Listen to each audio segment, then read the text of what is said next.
Good evening, everyone. So I am really tired. Oh my god. So I just got back home. I was out with family earlier, and also I'm kind of feeling it already, not having any coffee and stuff. So just like, man, that coffee withdrawal hits faster than I thought. Like, holy shit. Like, I just have like zero energy today. Oh my god. Aside from just, you know, like probably watching a bit of anime and kind of doing the usual gotcha stuff with burning stam or whatever, I'm like, man, I just don't have the energy to do much else right now.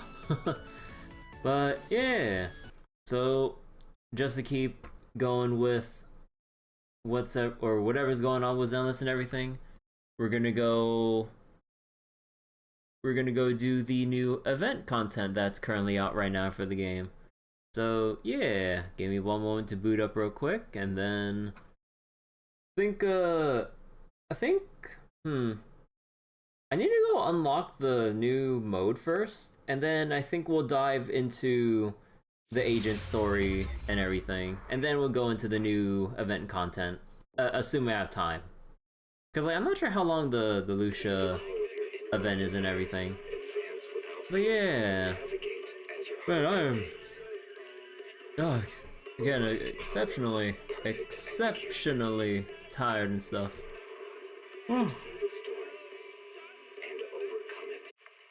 Alright, let's go. Oh yeah, so I was also like farming a bit earlier, trying out Orphe and everything, cause I haven't actually used Orphe until I was farming Expert Challenge. Because what was it? There, I need to get the materials for both Minato and Lucia and everything. And yeah, like even though my Orphe doesn't have her W engine and everything, she still feels pretty fine. At your command. Like, oh, oops.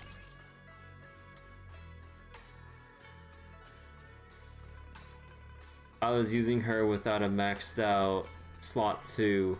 Oops. Okay, let me fix that. Okay, I think this is one of those like fuck it kind of moments. Also, I like spreading out my XP or my disc XP usage and everything, so let me just spread it out there. Well, that could have gone a lot worse, but it's not like that had much better. But yeah, it's kind of scuffed. Like, her engine would definitely if I remember correctly, her engine provides...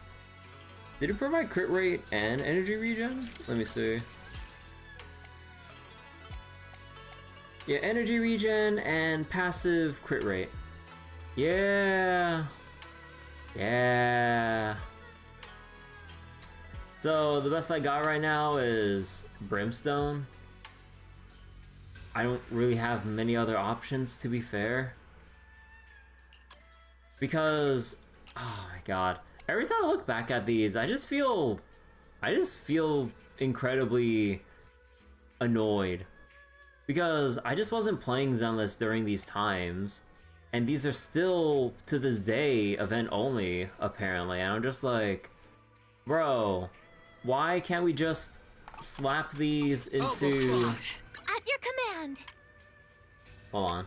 Like, why can't we just slap this into Outpost Logistics or Association Supplies and then just use our excess currencies to just buy them, just like with the Herder store in Simulated Universe in Star Rail? I really don't get it.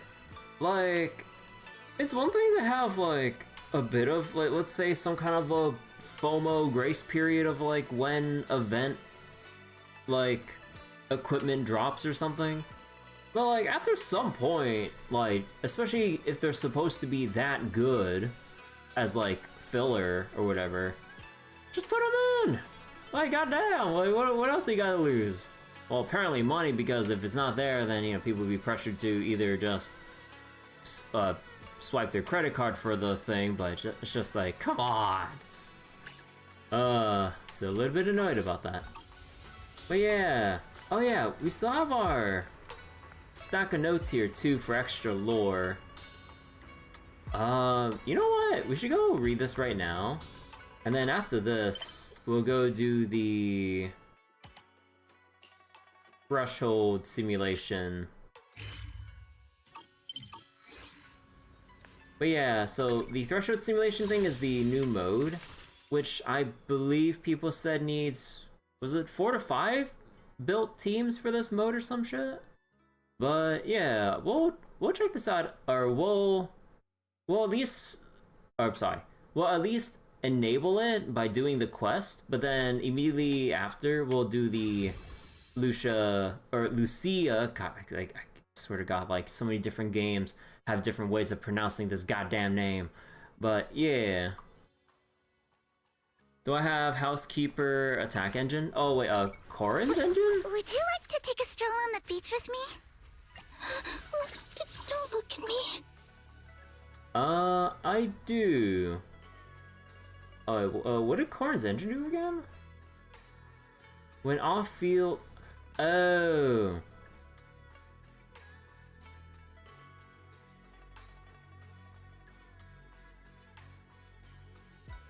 Oh.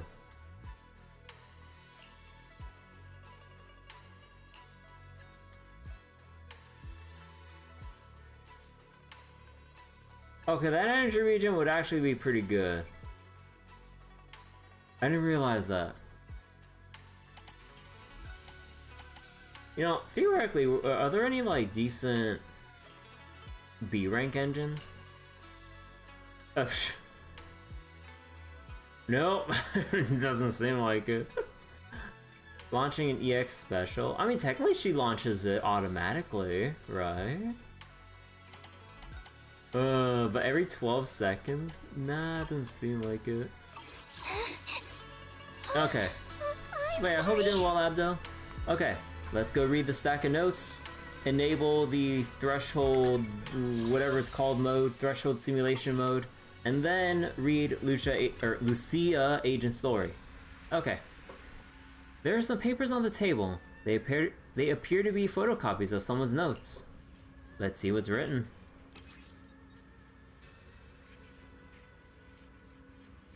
Oh boy, that's a lot of notes.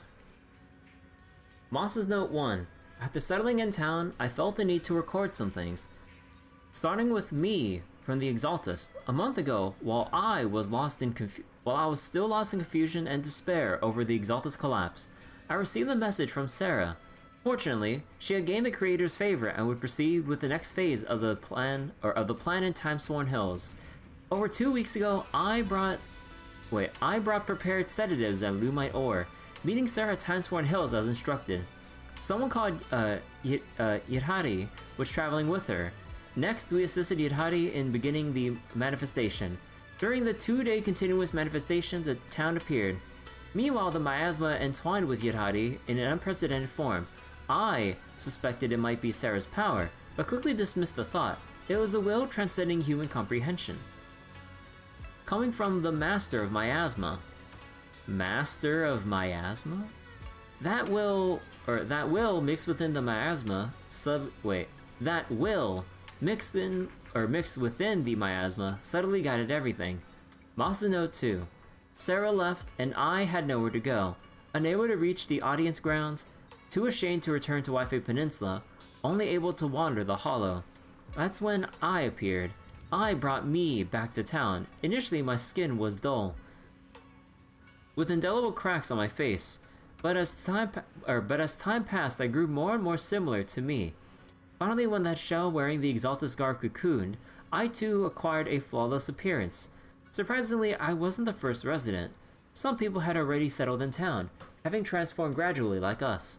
From them, we learned they weren't the first visitors either.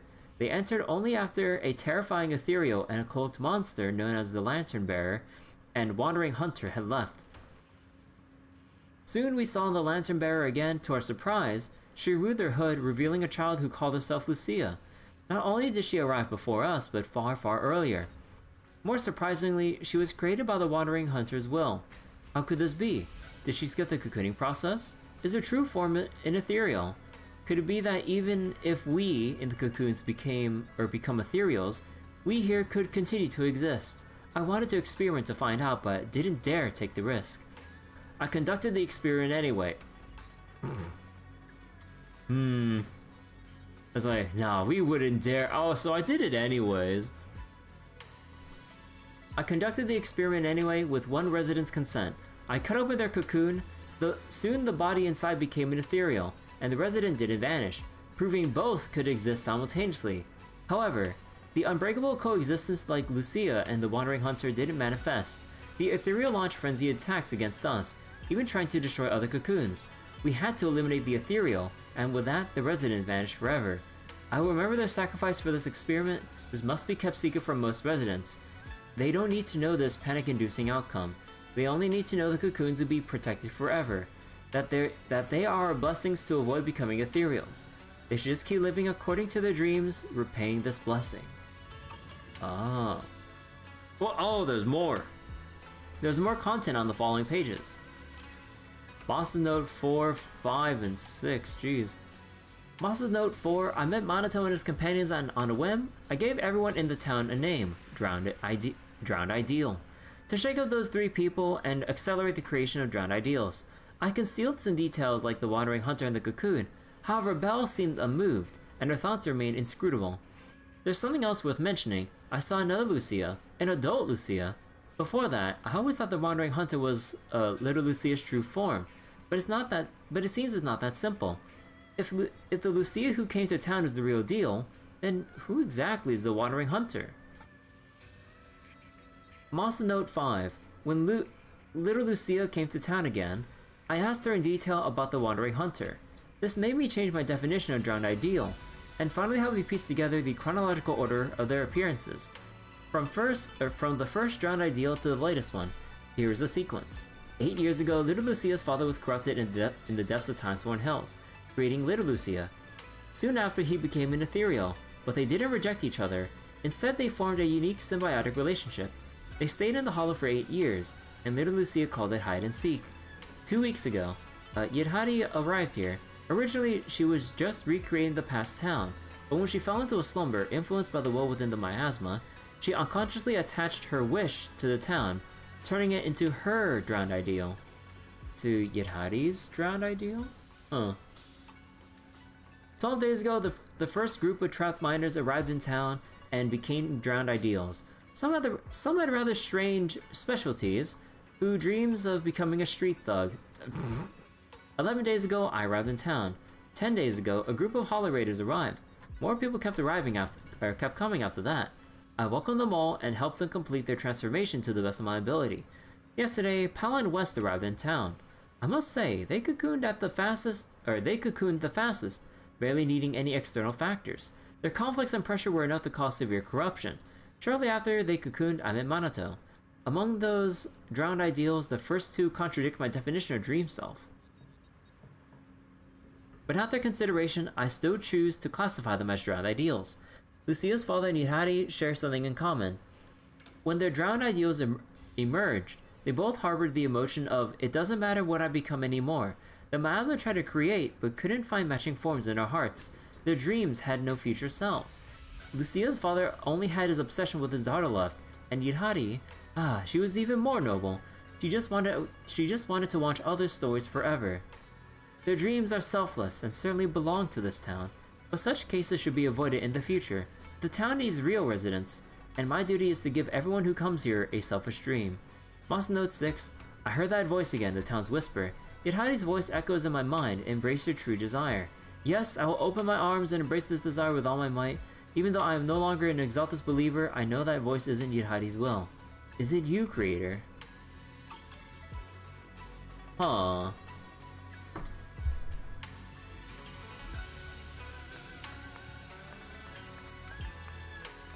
Alright. Now let's go enable threshold simulation.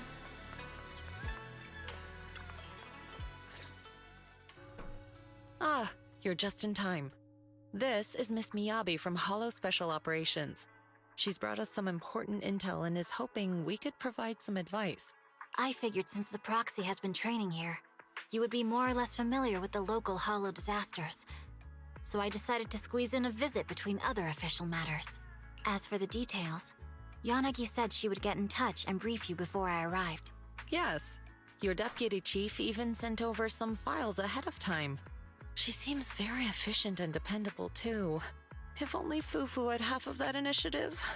Anyway, let's get back to the matters at hand. Wow. According to HSO, with Lemnian and Persenis acting up lately, spatial fissures are starting to show up in companion hollows caught between them and Hollow Zero. These are large-scale fissures, and they're letting all sorts of ether pour out at alarming rates. Hey, where's the out at? They forgot a word here. Two broken women on screen. The two OP characters. So now those companion hollows are rapidly growing. With so many anomalies overlapping, the situation's getting messy and difficult to handle. So you're saying, without knowing much about how big or weird these hollows are, we're supposed to somehow patch up the situation using as few resources as possible? Wise, what's your take? Master, as your one and only supreme assistant, I'll be sure to offer reliable strategic solutions before anyone else can even say a word. Based on the current intel, if we gather enough data samples on the hollows, ethereals, and the agents, I can run simulations to calculate every possible outcome. Master can use the simulation system to make key decisions and pick the optimal solution based on its final results. Solid plan. Let's roll with that. Command received. Now that my position as Supreme Assistant is secured, I shall switch to a more efficient algorithm and begin constructing the simulation system. Judging by your faces, I think you've made up your mind. All right, it's in your hands now, Proxy. I'll stay nearby and continue training while gathering more info on the companion hollows. Keep me posted if anything comes up. So wait, return to room and check your system setup status. Alright, so we're just setting this up in our room? Oh! We have a new little terminal here. Hi. Got the whole QWERTY layout and everything. Where the fuck is the numpad? Why does everyone ignore the numpad? Also, wait. There's no escape or function keys? There's a function key down here, but then you don't see, wait, what? Wait, why do we have two space bars? Wait. And wait, where are the other, not just the numpad, but like the insert, page up, page down, and other buttons?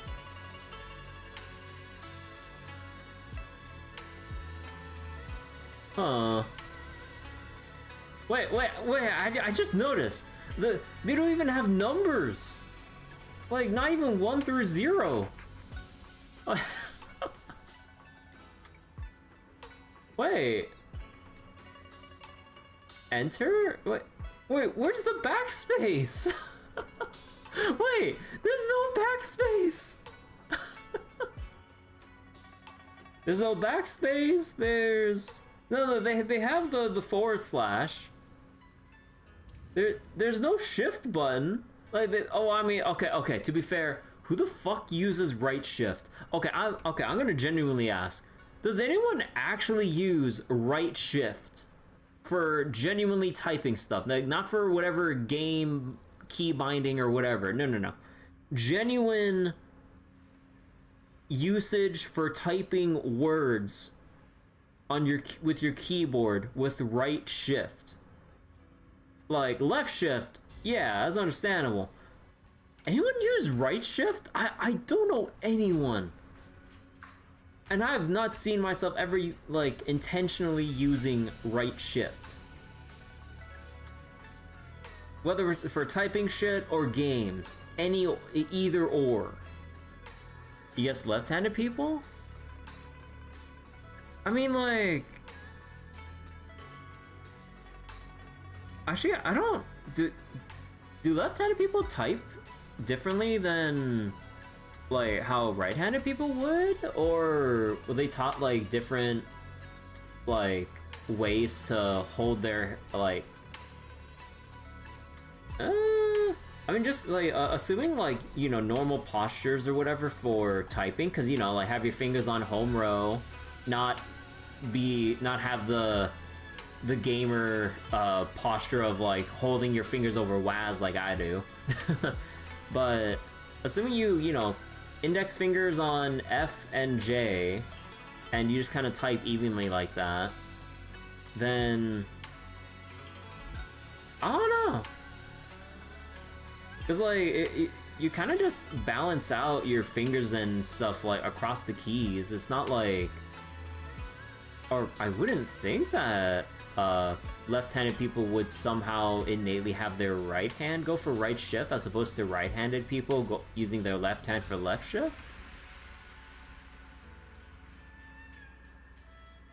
I don't, because assuming like, although under the assumption like when you're taught on how to use like a keyboard and stuff with like basic like hand positioning and all that shit, I don't think left or right-handedness matters, unless I'm missing something here. Master, the simulation system is now fully operational. To ensure smooth data transfer, I've paused some of your movie downloads. Not the movie downloads. No FS numbers.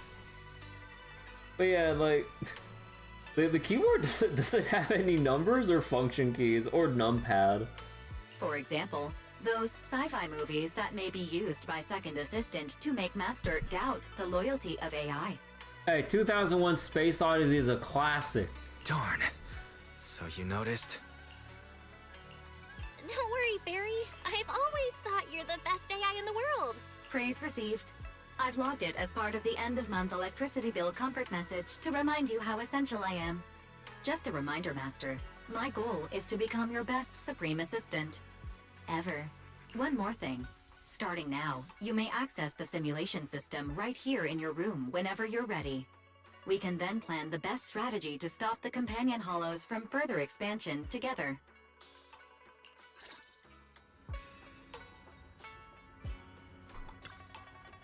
Master, the simulation system is now complete. You can now use the newly installed simulation system in the room at any time to jointly develop the best strategy to prevent the companion hollow from expanding. Master, you have entered the threshold simulated hollow. You need to handle alternating story nodes and combat nodes, make choices until you reach the final ending, defeat different types of ethereals.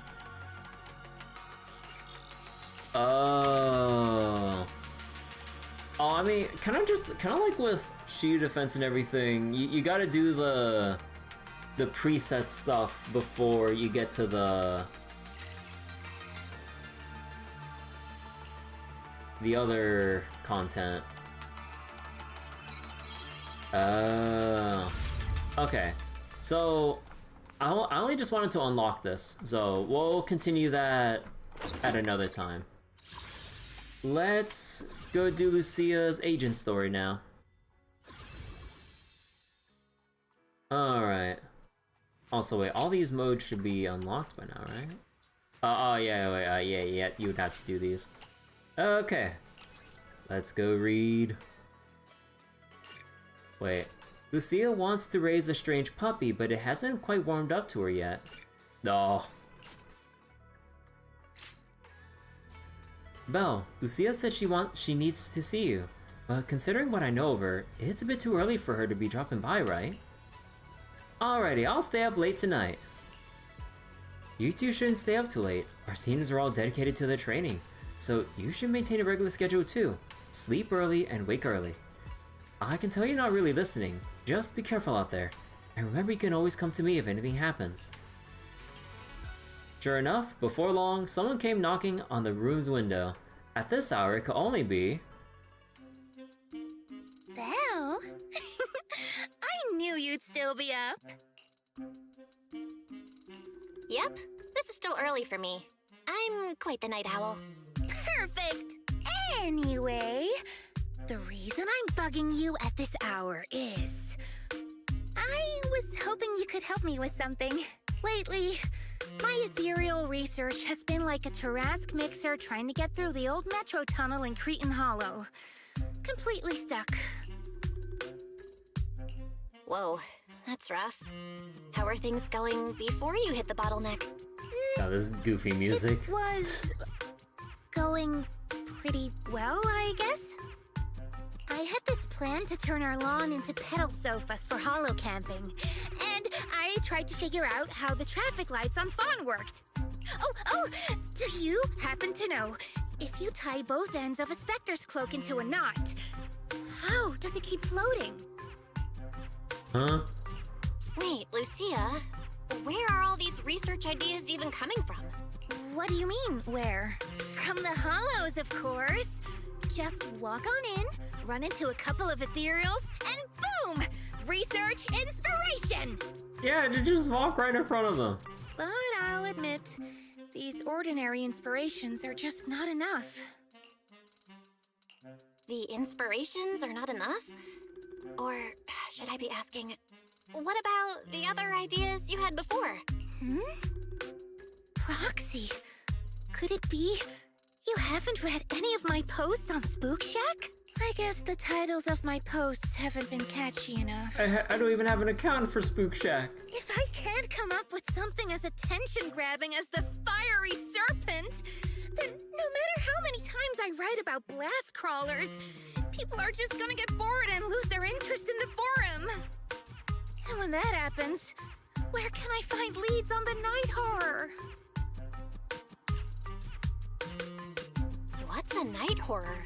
Some rare ethereal you're interested in? Well, it's kind of a long story.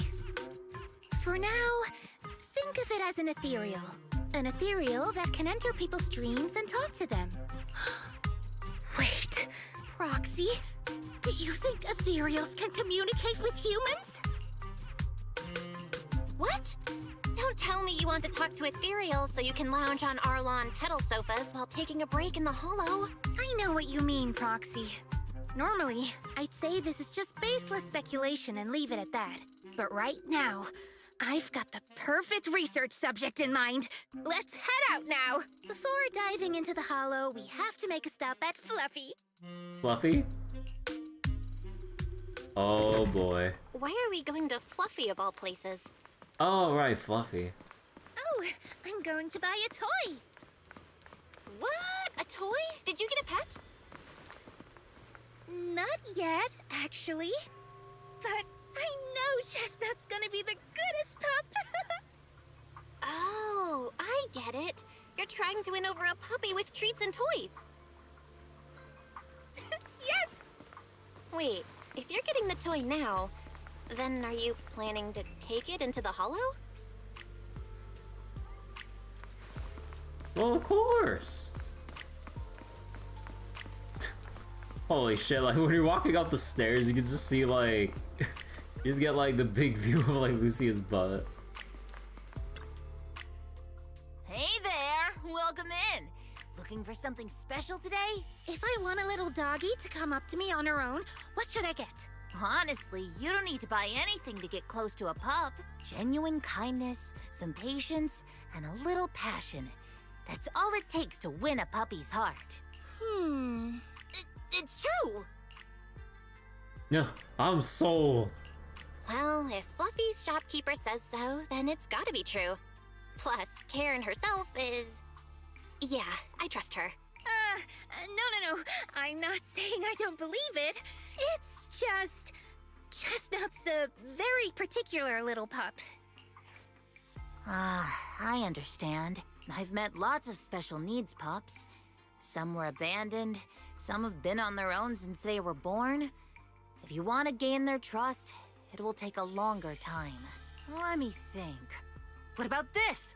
A brand new line of treats for puppies! I packed it with all sorts of delicious jerky. They're super yummy. No pup can resist it. Karen leans in for a sniff as she introduces the treats. Achoo! Sorry, the smell got me. That's okay. But, I don't think Chestnut would like this. Chestnut is, a bit of a picky eater. I see. Then maybe you want to give this one a go. Our most popular toy. It's a battery-powered bird that flaps like the real thing. Our kitties and puppies go nuts for it. This looks great! But is it sturdy enough? I'm afraid not. It's actually designed more for cats, and it's built to be lightweight, so I wouldn't call it sturdy. It should work for smaller dogs, though. Chestnut's a big girl, with a big girl attitude. Big girl attitude. Oh, that might not work then. Let me think. Oh, if you don't mind something a little old school, we do have another toy for bigger pups. It's actually more of a pillow. It doesn't have any bells or whistles, but it's really sturdy and great for gnawing. It's also infused with a calming scent to help soothe anxious pups. People can't really smell it, but dogs usually like it a lot. Oh, this is adorable! Though, I'm not sure if Chestnut would care much about the scent with her sense of smell. So Chestnut is a big, picky, grumpy puppy with a weak sense of smell? That sounds kinda weird. What's weird about that? Every puppy's different. Chestnut's just got her own little quirks. I'll take this one, please. Oh my god. Sturdy little cushion. Highly recommended by Karen. This is the most durable dog toy of Fluffy. A small cushion. Wonder which special pup Lucia plans to win over with it. Oh my god. I do like the detail on this. You got it! Hope it helps you bond with that special little pup of yours. Oh, it definitely will. Lucia takes the cushion Karen recommended and then rushes off toward the hollow. Better catch up quick. Ah. Oh. Oh. No matter where we go, meeting you is the real reward. Who else would you use in Lucia Irhari comp? Or maybe we just go with like, should we just go with double support or should I go with like trigger for I am the Eye of Obel. you just feel like have a ace stunner or something? Actually, let me check something real quick. If it's another attack character shares the same attribute. Yeah, I was kind of wondering about that. I've got your back. Yeah, no, that's a bit of an issue, huh?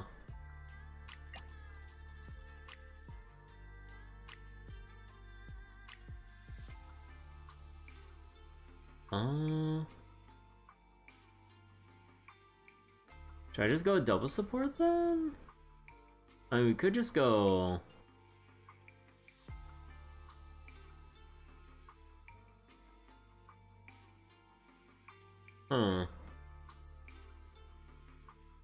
Actually, well, like, assuming Yadhadi's like, you know, the main DPS you just want, you pretty much just want to keep on field.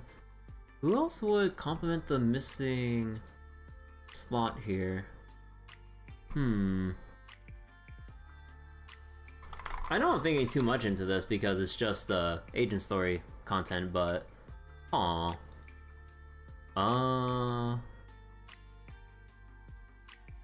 yeah, just be like Astra Pun or Fufu or who I don't have, so Ooh, we really the stage will be mine.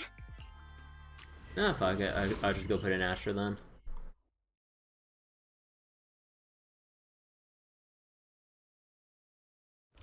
Sadly, don't have Fufu.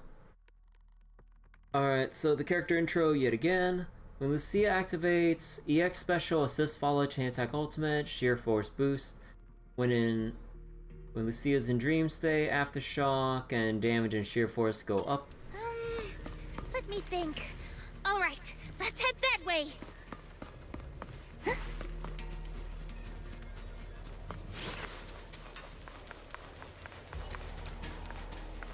Help!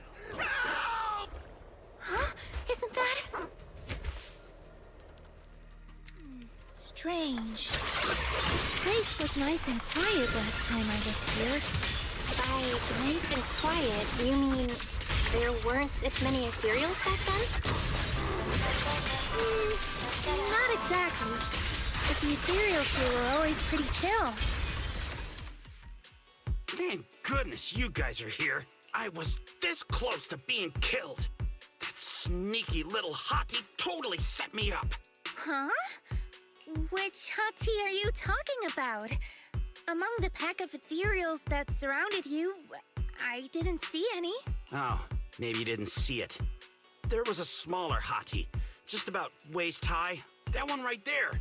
It lured me all the way here and got me ambushed by all those ethereals. Never heard of anything like that before. An ethereal pulling tricks on people? How did it trick you? It ran ahead like it wanted me to chase it, you know? That's it? That's pretty weird. It's not that weird. You young folks shouldn't underestimate how crafty those things can be. No, I mean, you are pretty weird, mister. What? In the Hollow, most people run away from ethereals. That little hottie from earlier, if you want to dodge it, it'd be easier than a Thanatos dodging a blast crawler. Why did you even chase it? I didn't chase it. Look, I was minding my own business in the Hollow, and that hottie ran at me out of the blue, with a whole pack of ethereals behind it to ambush me. Now that's interesting. I've only heard of symbiotic ethereals in Hollow Zero being able to command other ethereals. Maybe that little hottie has what it takes to be the next Nineveh. I don't get what you're on about.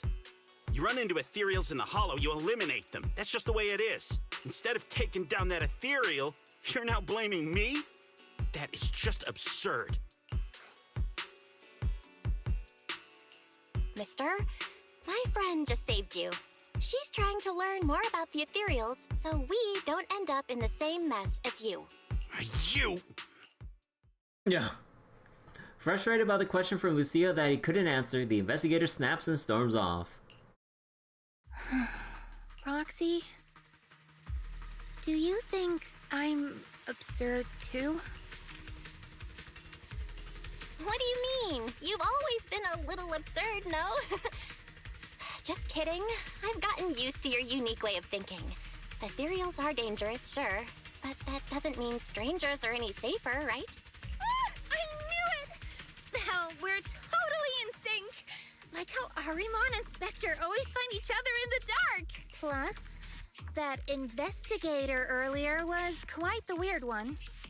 I mean, that's the first time I've ever heard anyone accuse Chestnut of hurting someone. Wait, Chestnut? Who? You mean that little hottie the investigator was talking about? Yeah! Chestnut is a good girl. Ever since I met Chestnut, she's never harmed anyone from outside the Hollow. More than once, she quietly led me to injured investigators so I could help them. Oh, that's cute. This one time, right around here, my carrot stopped working. Chestnut just happened to stroll by and guided me out. A hottie? Working as a rescue dog in the Hollow? Are you serious? And here I thought your ideas from earlier were wild. There's other reasons, of course, but I trust Chestnut. She's always been gentle and kind. What's strange is, the last few times I saw her, I kept feeling like someone was tagging her, tracking her. Just like that guy from earlier. Aww. A kind and gentle ethereal? I need a second to process it. Those other reasons must be really important. It's a Hey long Mel, story. how you doing? Let's talk about it when we get back. Ugh. And thanks to that weirdo earlier, I didn't even get the chance to give Chestnut the toy I picked out. Let's look around a bit more. Maybe she's still nearby. I think Chestnut went that way. Let's go take a look. Hi.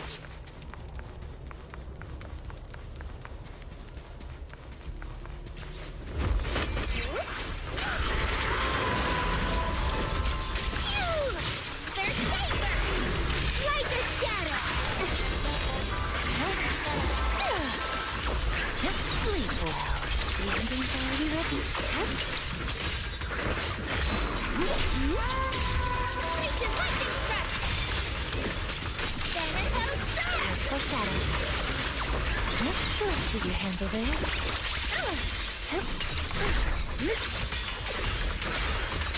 Relax. My aim is the next page. It's the ending.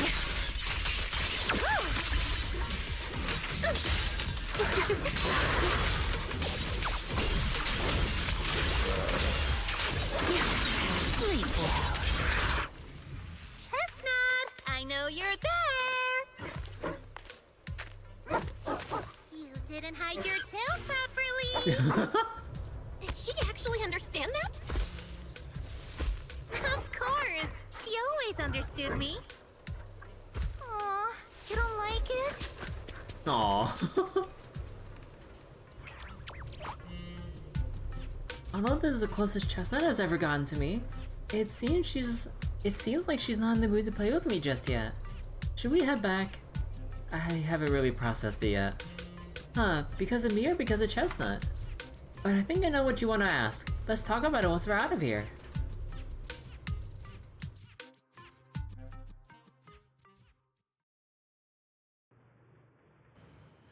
Eat the not chicken. You leave the Hollow with Lucia and return to Sailoon Bay. Aw, what a shame. You mean Chestnut? Aw, Chestnut still wouldn't take my gift. Do you think that investigator spooked her? Maybe that's why she's being extra cautious today. Yeah. By the way, how did you meet Chestnut? Well, it has something to do with the night horror legend from my tribe. Long story short, Chestnut is a gift the night horror sent me in a dream. I think I remember you mentioning the night horror, but you never said it sent you a gift. Can you tell me more about it? You already know I'm one of the night watchers out on the fringes of New Eridu. We rest during the day, and we're active at night. The stories say that long ago, our ancestors fought a powerful ethereal. The battle lasted for days, and just before it fell, it released a final surge of power. Ever since then, it's haunted our dreams. Sometimes, when our people fall asleep at night, they dream of the night horror. And in their sleep, they walk straight into the hollow, drawn to its call. Just before the ether consumes them, before they become ethereals, they regain clarity for just a fleeting moment. Over time, we've come to realize that the more people who fall asleep, the stronger it becomes. What a terrifying curse! Is there a way to break it? No. That's why we moved to the outskirts of the city and stopped sleeping at night altogether. If we must rest, someone always stays awake to keep watch. The strange thing is, the night horror left more than just a curse. In the hollows, ethereals don't attack us. They see us like we're one of them. And this staff, it's the only weapon left from when our ancestors fought the night horror. It lets me mimic ethereal abilities. Oh, that explains it. Huh. The chieftain said I was the most gifted of the younger generation. Or something like that. I'm still not sure what made him decide that. But he gave this staff to me. Being seen as one of the ethereals and copying their moves.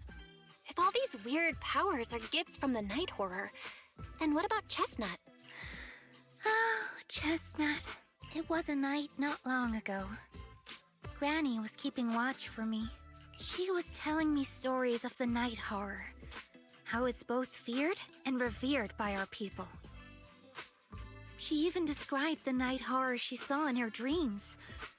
Just like everyone else said, a stunningly beautiful ethereal. Almost godlike.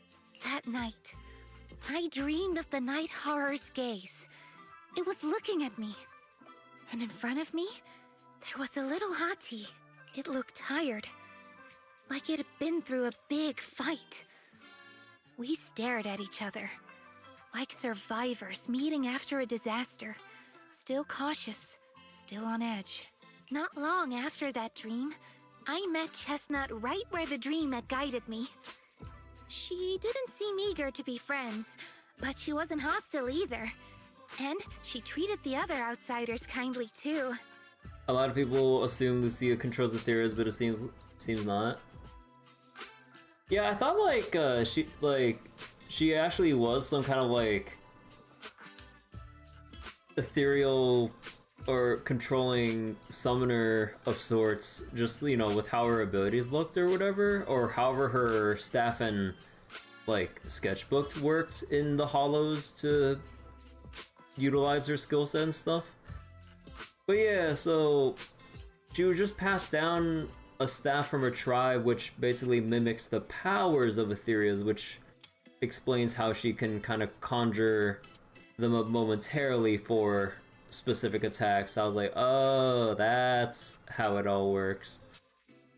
But man, part of me wanted to think that like she somehow stores the ethereal she encounters in the books to then throw out, like kind of like I don't know, SMT or Pokemon style or some shit. I'm not exactly trying to describe it, but yeah, no, it's just the magical traditional tribe staff. All right. That's why I've always believed Chestnut is a gift. A little dog sent by the night horror. So the night horror was just being nice? I don't know, but I think Chestnut is such a good girl. If we can get along, maybe the conflict we saw in the dreams won't come true after all. And what if the night horror is just like Chestnut? What if we could communicate with it? Then maybe everything our people have endured could finally come to an end. Sounds silly, doesn't it? Not at all. I get what you mean, Lucia. It's the Hollow. Who can say anything for sure? Even among my own people, no one really believes me. Except for Ade and Granny. Lucia glances out the window. The night sky is beginning to fade. Just a faint shimmer of dawn on the horizon. Wait. Well, what do you mean we're glancing out the window? We're having a conversation standing right outside of a building. At Silum Bay. Near the beach. Like, we're not inside sitting at a table, like, discussing, like, these specific matter. What do you mean glancing out the window? There is no window. We're outside. And there's no narration to say that they moved inside to have a discussion. Like, we're outside. What window? Can't believe it's already this late. Better make the most of it now. You grabbing some breakfast? She made a window of air. Nope. I finally got away from home and there's no one to tell me what to do. So it's time to stir up some trouble. Today I'm gonna pull an all-morninger. All-morninger? Yeah, haven't you heard? Staying up early in the morning can really mess with your health. I used to think that it was something only Night Watchers had to deal with, but later I found out that whether in the Outer Ring or Wi-Fi Peninsula, everyone just looked as lost and lifeless in the morning. People sleeping standing up in the cable car. Some stumbling into bamboo trading stations with their eyes barely open. Others drifting into herbal tea shops asking for coffee.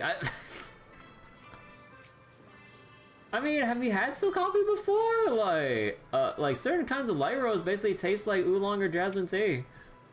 Clearly, they're all taking damage from pulling those early morning hours. That's kind of because they woke up too early. Really? But they just need to get some sleep in the morning, like Grandma told me.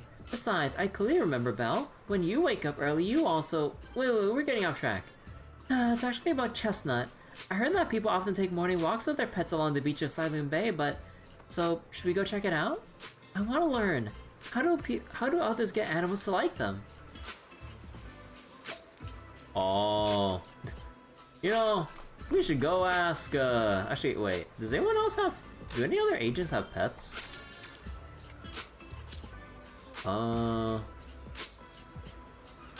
Would Lucy's... No, Lucy doesn't consider the guard boars pets, right? No.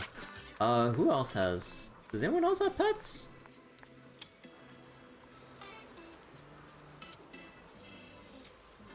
I don't think any other agent has pets, right? But yeah, hold on real quick. Let me actually... Oh, I guess I just had to leave it on this screen.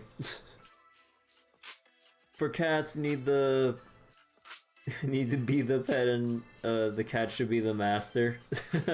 I mean, that's just the way it is already.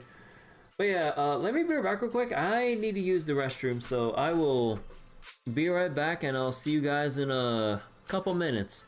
Also go play like a couple things of ads on Twitch in the meantime. Gonna be a bit of a longer break. But yeah, be right back everyone.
Okay, I'm back. Oh, okay. Now let's see. Man with bird on his shoulder. Wait. Grandpa walking with this turtle? Oh my god.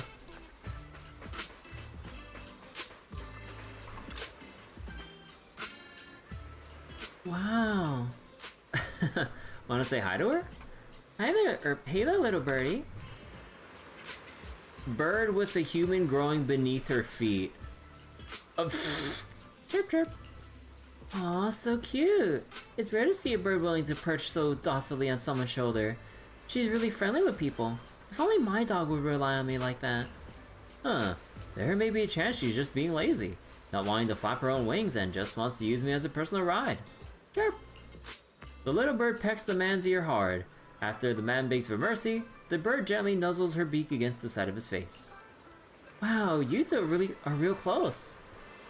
I get it. Animals can be moody sometimes. As humans, we need to be good at having patience, but also seize the right moment to create opportunities for communication. That's right. I trust she won't hurt me, and she trusts I won't hurt her. Everything else is minor. Though honestly, this one did hurt quite a bit. Ouch. Chirp. I get it. I trust that Chestnut won't hurt me. So next time she ignores me again, I'll say something to make her angry. When she gets mad enough to bite me, I'll apologize. No. If Chestnut bites someone.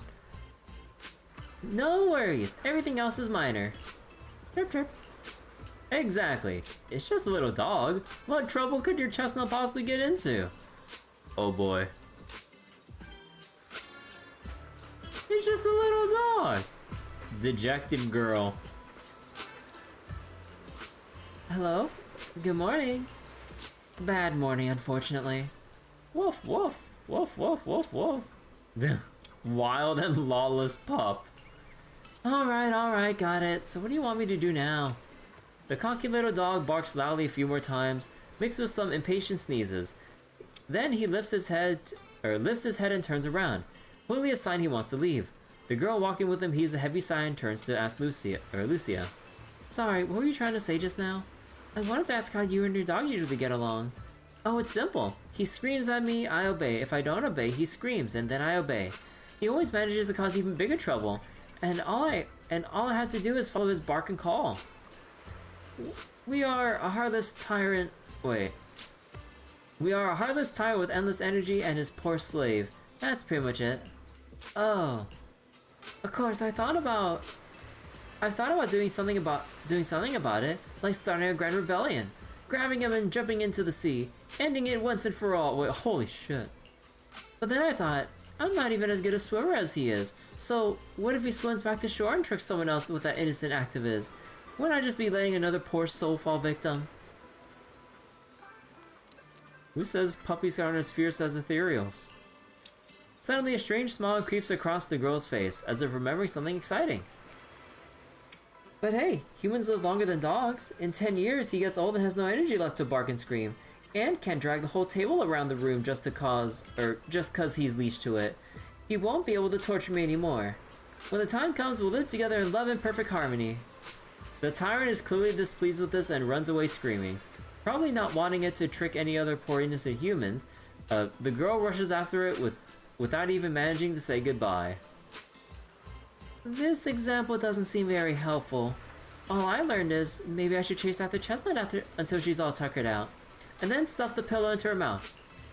Lucia scribbles in her notebook, but ends up tearing the whole page out in the end.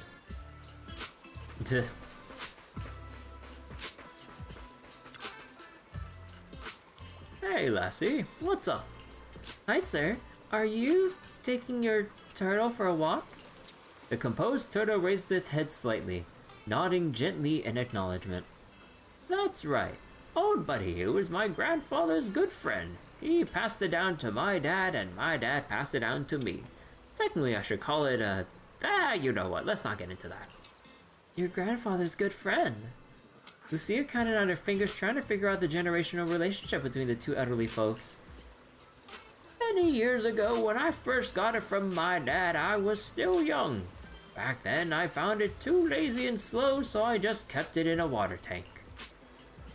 It seemed to know I looked down on it, so it gave me the cold shoulder too. But over these past few years, I've grown old and can't walk much anymore. It forgave me for neglecting it before, and now it's willing to keep me company when I go out to soak up some sun. Oh, that's nice. I wish I could have a quiet moment with my dog too, but I don't think she likes getting too close to me. Oh, take it easy, young one. When words fail us, we can still speak through actions. Simply keep communicating with them and they'll eventually understand. So that's how you interact with animals. I still got a lot to learn. But I feel like Chestnut is also trying hard to get closer to me. Though she didn't accept my gift, she wasn't completely indifferent. Today was the closest she's ever gotten to me. But how do I gain her trust? How about try to keep believing in her? Huh? So you mean even though I saw Chestnut being hostile to that investigator tonight, I should still give her the pillow so Chestnut... I still gave her the pillow so Chestnut was willing to get close because she thought I believed she was a good ethereal? That makes sense. Just like what Graham said earlier, Chestnut understood me.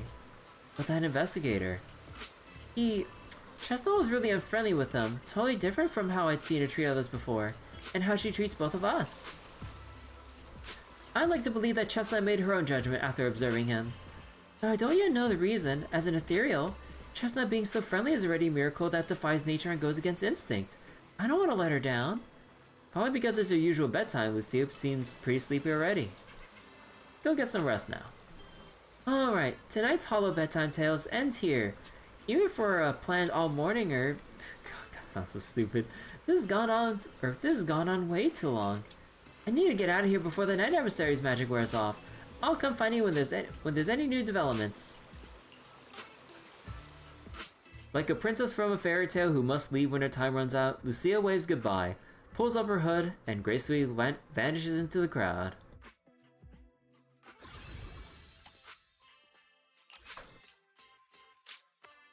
The night horror seems to have appeared again. Lucia must go find her sleeping tribe members. You've never needed a bedtime alarm at home. After all, wiser reminders are more reliable than any clock. But tonight, a familiar visitor will be coming over. Lucia sent a message, but didn't really explain what's going on.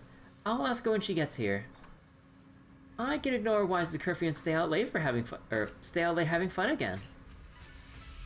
As promised, your midnight visitor arrives in the dead of night once again. Belle! Oh? What happened? Don't panic. Take your time and tell me slowly. It's the Night Horror! There's word in my tribe that the Night Horror has returned! Our old chieftain. He sleepwalked into Lemnian Hollow, and no one's seen him since. What? Was it an accident? Lucia falls silent for a moment, still trying to gather her thoughts. A few days ago, some people came to speak with the chieftain. They asked if any night watchers would volunteer to sleep at night so they could follow the sleepwalkers into the hollow and find the Night Horror. They promised they only wanted to learn more about the Night Horror's powers, and if anything went wrong, they'd wake us right away. But for everyone's safety, the chieftain said no. Not long after, people overheard the chieftain arguing with someone loudly. That sounds suspicious. Do you think those people were involved? Since they got turned down, they forced the chieftain to sleepwalk? But they left right after they spoke with the chieftain. No one saw them return or sneak into the tribe. It looked like the chieftain just began sleepwalking because of the Night Horror, and following the fate of all night watchers, returned to the Hollow's embrace. Something's definitely off here. I've been carrying the staff he gave me, and I still remember his words. Maybe all night watchers will eventually embrace their fate, sleepwalking back into the Hollow and becoming one of the ethereals. But until that day comes, we live as people. We live our lives to the fullest. So if anyone took away the chance of him living his life to the fullest, even if it was the night horror itself, I need to know why.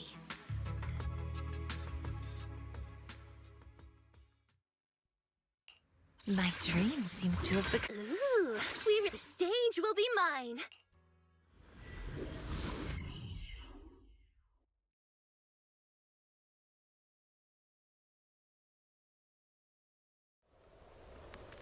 This is the spot I was told about earlier. But this area, why does it look so similar? You've been here before? I think so. Let me think. Here. This seems to be a path near Chestnut often takes. I've run into her a few times before. Weird. Is it really just a coincidence?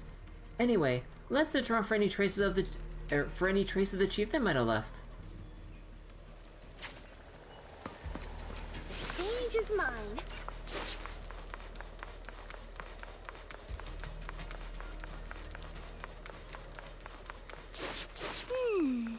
A crossroads.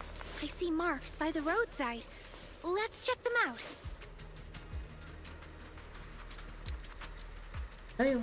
Thankfully, there are plants. Wait. Thankfully, there are these plants that haven't been corrupted yet. All this fluffy, dense moss around here. It will take at least a month to grow to this thickness and height. There's no sign of broken or trampled branches on any of the plants either. And there's definitely been no one in that viney area. They're covered in tiny thorns. No way anyone will be able to get through there safely. Hollow botany? This isn't the right way. Let's look somewhere else. Scattered footprints. Strange marks. I've taken a look. These are indents from fiery serpent explosions. Footprints left by Huskron, imprints from for bodies, great shields, and marks carved when Archivore set down his legs nearby. But no signs of humans, no neatly dressed investigators, no barefoot hollow raiders, and certainly no shoe-wearing ethereals, nothing. Sure, I believe you. Yeah, let's check out another spot. Lucia carefully examines the footprints on the ground. Hard to believe we almost missed such obvious clues. Should be this way. Are you sure it's the chieftain? Well, to be optimistic, I think these look like footprints left by the members of the Night Watcher tribe searching for the chieftain after he went sleepwalking and disappeared. Besides, this area is usually deserted. Yet there are multiple sets of footprints, all fresh and undisturbed by ethereals. Even if it wasn't about the chieftain, we should still check it out.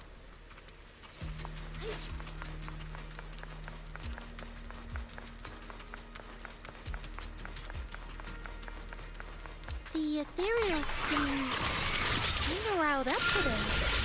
Huh? How do you know that? They all look the same to me. See the glow around their cores? It's shifting fast. Much faster. About 20% quicker than usual. Whoa, you can tell?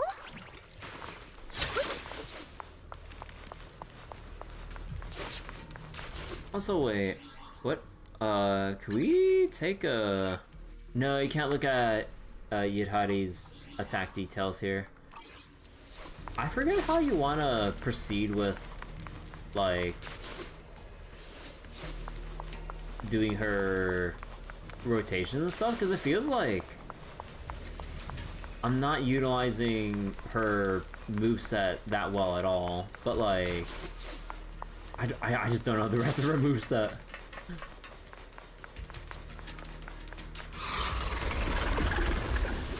Oh, hello.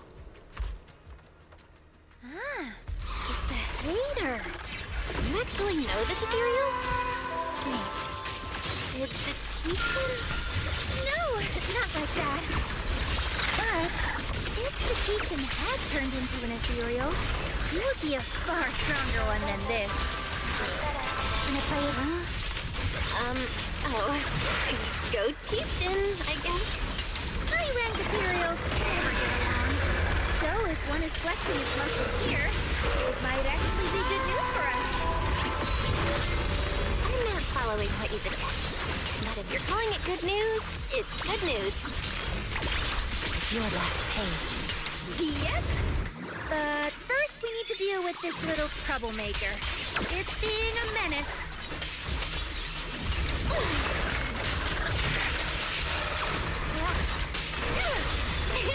Easy peasy.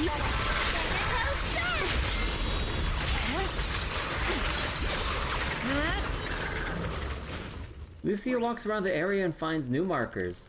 Finds a few markers, not new, which seem to put her more at ease. Hate to break it to you, but that ethereal we just saw was definitely a hater. They were all Exalthus priests before turning into ethereals. Why? From what I know, making hater requires some, prep work, so to speak. It's the Exalthus exclusive cheese. The cheese? So Hugo's moveset? The only thing I remember about Hugo's moveset is the fact that he's only there just to, like, I don't remember the rest of his moveset aside from using his special or his ultimate to basically get his Total Eyes proc out upon stun. That's basically it. I don't remember the rest of it. Sorry, I suddenly lost my appetite for cheese too. Let's talk about something more cheerful. The people who came to rescue the chieftain left a mark. It means something like he's alright now, and everyone's gone back, but something seems off around here. Better get out quick. That's sure some efficient mark. Sometimes Night Watchers encounter more troublesome situations in the Hollows. To let our kid know about a predicament, we've established a unique and comprehensive system of markers. The message left behind this time, it matches what I felt. Want to take a look around? Yeah, I have this faint feeling that something is making the ethereals around here restless. Look carefully, we might find something good. And I haven't seen Chestnut today.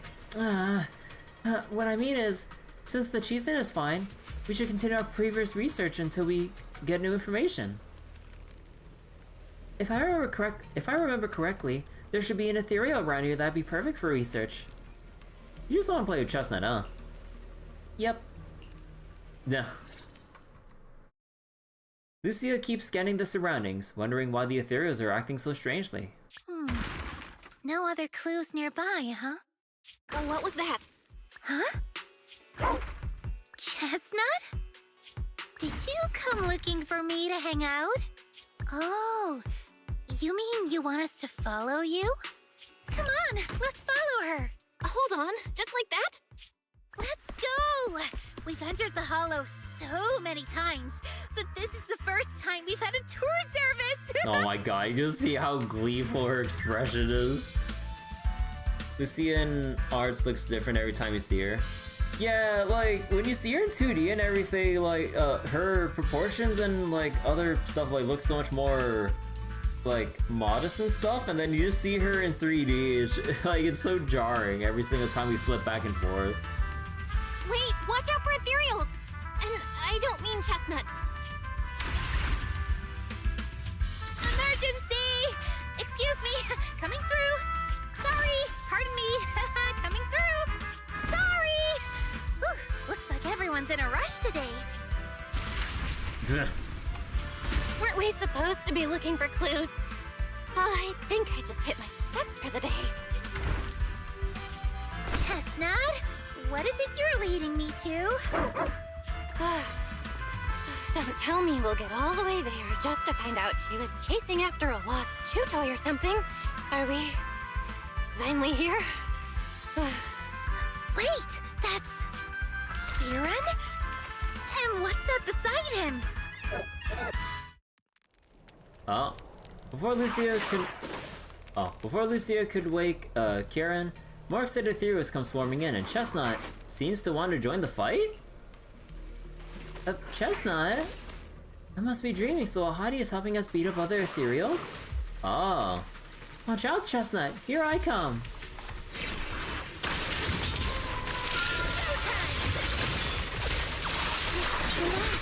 My aim is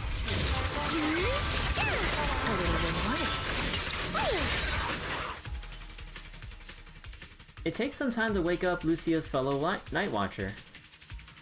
Kieran? Kieran!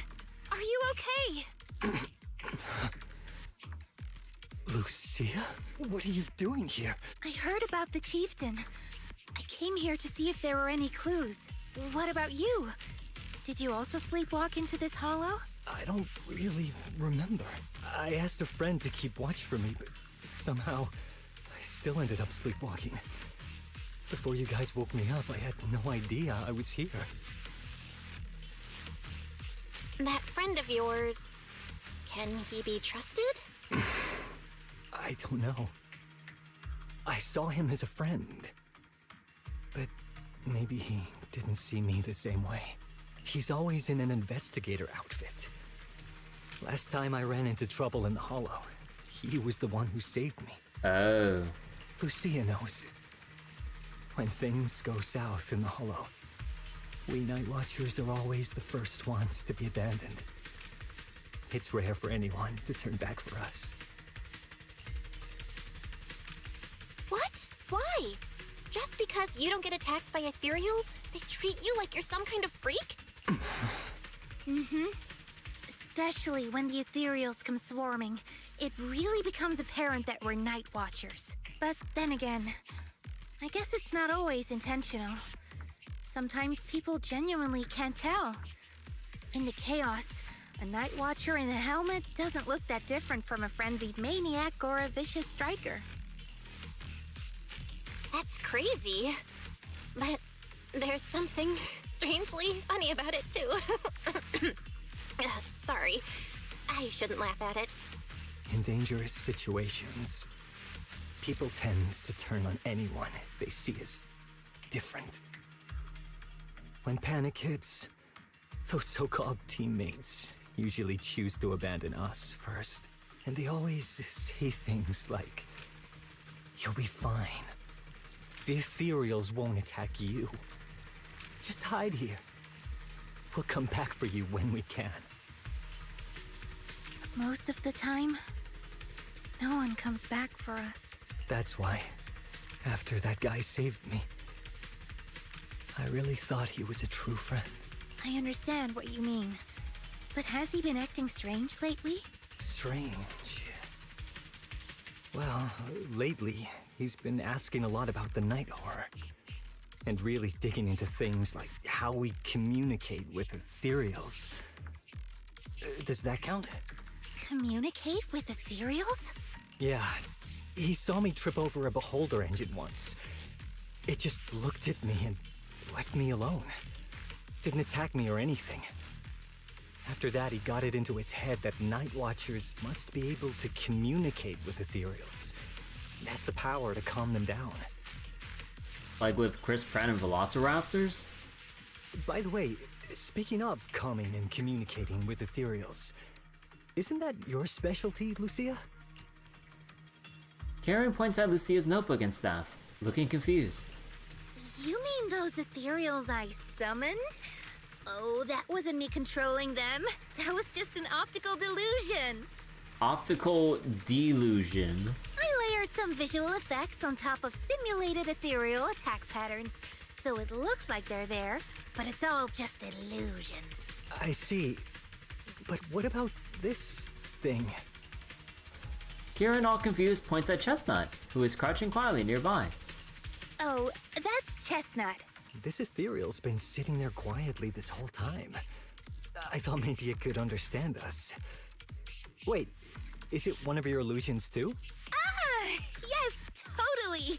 When sitting still, she doesn't use much ether, so she looks really well behaved.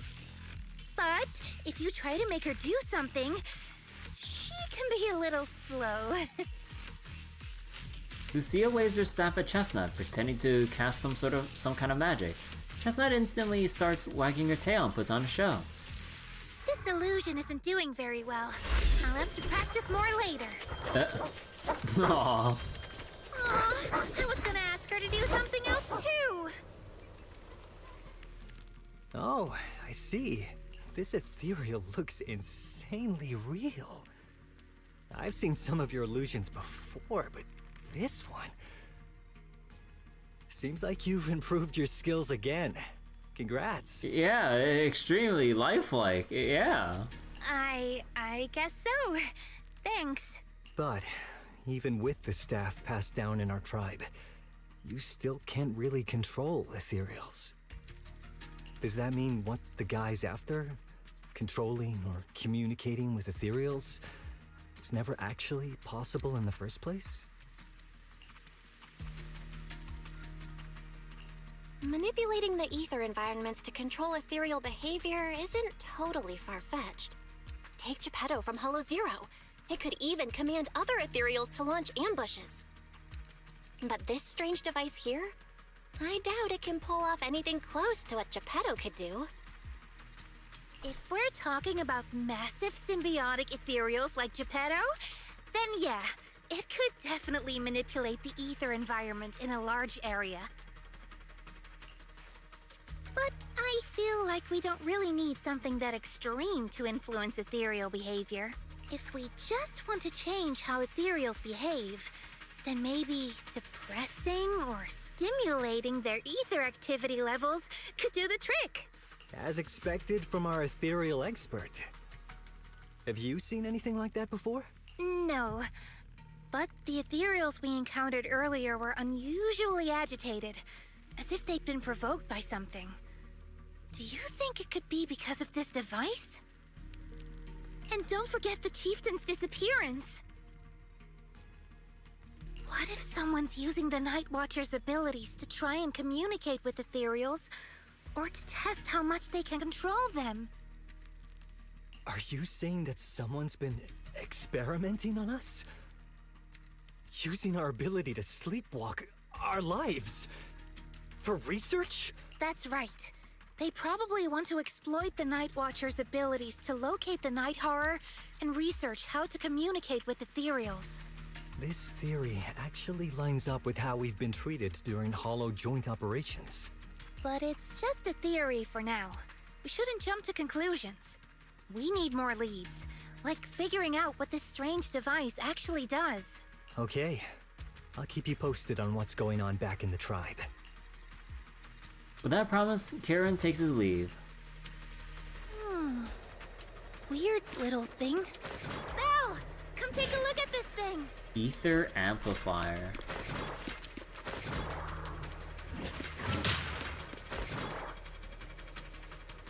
This device looks like some kind of ether amplifier. If I'm not mistaken, the way it channels ether is somewhat similar to my staff. Then that would make it super special. Of course not! Those are real ethereals just now, even more agitated than usual. Lucia glances in the direction Kieran went. Actually, my staff can indeed influence the behavior of ethereals. Influence how? Since my staff can knead ether into a ball, it occasionally emits an intense light like the core of an ethereal, blinding those ethereals that still have vision. If that ethereal isn't nice to me, I'll catch it off guard and bonk it on the head. Huh? Just kidding. I noticed you've been kind of out of it. Lost in thought 1 minute, nervous and talking nonsense the next. Feeling better now? Let's talk about this machine first. Looks like it's what's making the ethereals around here so restless. The chieftain's sleepwalking and Kieran's blackout. They're probably connected to whoever put this here. But who could have done this? The person behind it all. Could they also know about the staff passed down from our ancestors? Wait, more ethereals are coming. You and Lucia turn toward the source of the sound. A familiar figure comes into view. Chestnut is back, and brought along the cushion from before. Chestnut? Wow! You like this pillow, don't ya? Thanks so much for today. Will you come play with me again next time?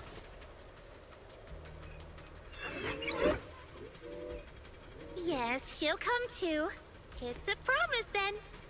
Who will come to? Me? It was nice meeting you, Chestnut.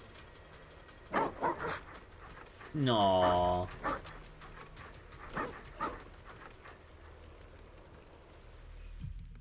At Chestnut's enthusiastic invitation, you pet its head and tail. It's just as hard as you imagine, and you can even feel the violent ether flowing through its body. But this violet ether formed such a friendly puppy. It's truly fascinating. No wonder Lucia always wanted to find a way to coexist peacefully with ethereals.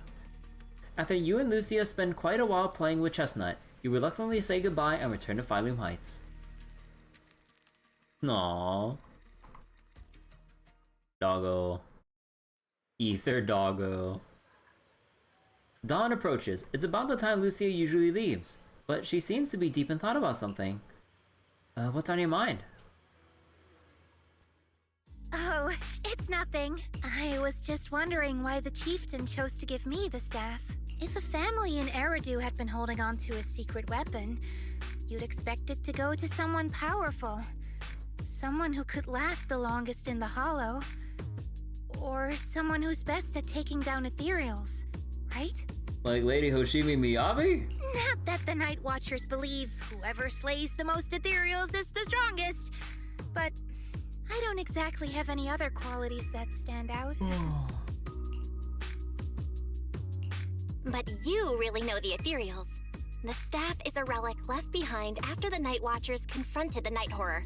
Giving it to the person who understands the Night Horror best totally makes sense.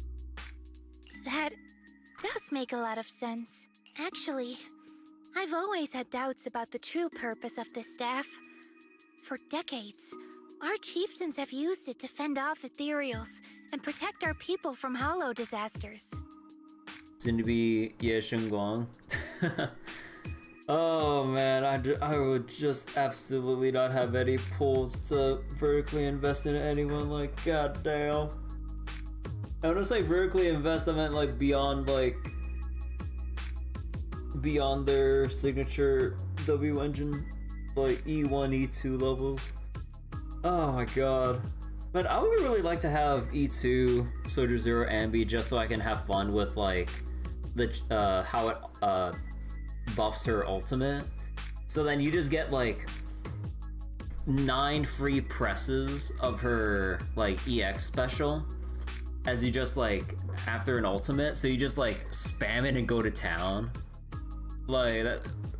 Oh my god, I really want to save for that, but like, oh my god. So like, what was it?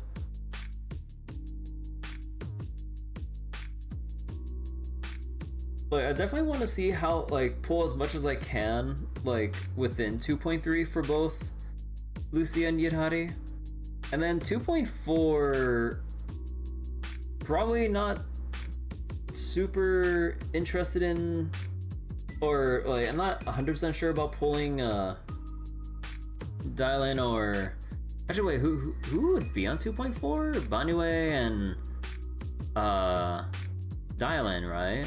Not Zhao's not yet, right? I don't think I heard anything about Zhao.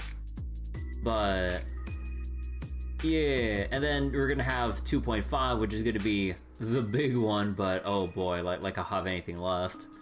I kind of wonder who will be rerunning during 2.4 though, because that's the big thing, because there's no way I'm gonna be able to get 180 pulls ready within 2.3. It would have to spill over in 2.4, but in terms of the new characters that I'm assuming are coming out for 2.4, Dylan and Banue,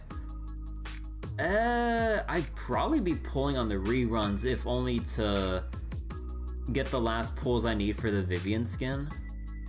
So then I'd be like, huh. Your bet. So wait, your bet's either physical or fire. Higher on physical? Maybe.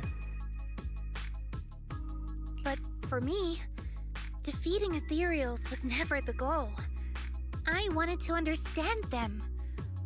Even among the Night Watchers, some say I've strayed too far from tradition. Right. You've always had a special interest in ethereals. I don't think I've asked before, but what made you want to study them in the first place? Ethereals. Some are born from the Hollow itself. Some are the continuation of life in the Hollow. Some of them feel like projections of who we are in the Hollow. Others are quite literally the people we once knew. I keep wondering, When someone is corrupted and becomes an ethereal, when they lose their sanity and identity in the Hollow, is there really no way to bring them back? If we see the Hollow as our enemy, then it's nearly invincible. No matter how strong you are, I don't think anyone can wipe out every last Hollow. But if one day we could uncover all the secrets of the ethereals, or if the Hollow itself could answer us, then maybe there's still a chance to bring our lost loved ones home. We can't change what's already happened, but maybe we can still move toward a future where we no longer have to live in fear of the Hollow. Maybe. But, Lucia, those are some big questions. Perhaps the old chieftain gave you that staff because he believes in your search for the truth.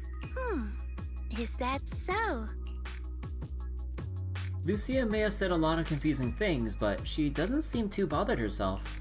Well, there's no way the two of us can figure everything out just by thinking. Let's not stress ourselves out. Phew. So much has happened tonight. I'm exhausted. I should head home and get some rest. But I'm sure we can find out more about the chieftain and Kieran. Once I hear something new, I'll let you know. Maybe it's because both the chieftain and Kieran are safe. Lucia hums a cheerful tune as she walks away. It's hard to believe I've actually touched an ethereal, a living ethereal, moving, and it let me pet of its own volition. Lucia is so amazing. Oh, this is so exciting. What kind of adventure will she take me on next? But I'm just feeling a bit sleepy. If I head back now, I should make it in time to eat the breakfast wise bar, right? I'll sleep after eating.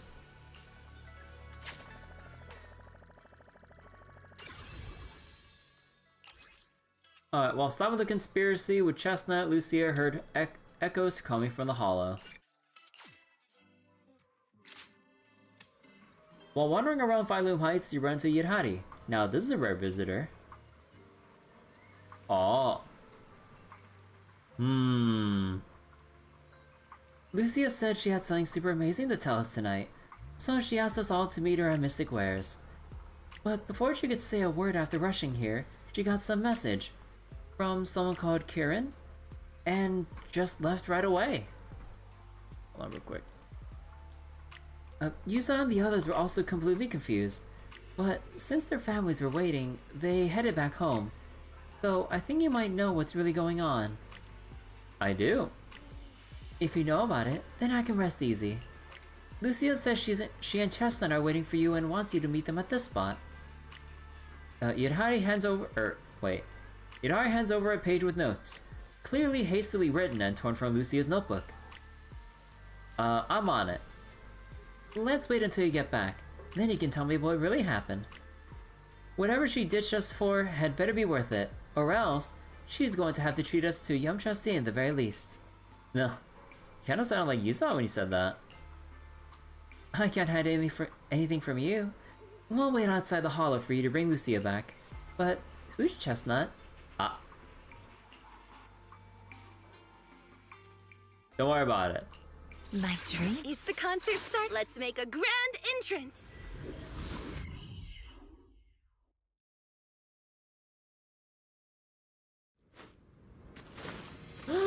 Chestnut!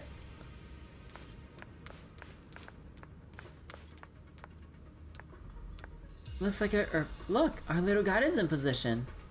Woof woof. You're so smart. No matter how many times I look at it, this whole thing feels so weird. Belle, what are you muttering about? We're deep in Lemnian Hollow now. Even I've never been here before. If that investigator really is hiding here, plotting something, I wonder how Kieran managed to track him down. Never mind that for now. The terrain around here is pretty tricky. Stick close to me, and our guide Chestnut. Battlefield 6 sold 7 million in 3 days. Oh wow, that's impressive. I heard a lot of good things about Battlefield 6 actually, like especially when it comes to the game's optimization. I hear the game finally, or actually runs really well. Even during the beta, Like, I remember watching friends play Battlefield 6 when there was like some beta period out for it. They all said even during the beta that on their systems it worked pretty well, and they were running on like medium high settings and stuff. Like some on 1080, some on 1440p and stuff, and I'm like, oh wow. But yeah, I've been hearing a lot of good things about Battlefield 6. Although I remember reading an article about like people complaining about XP progression to unlock weapons or whatever.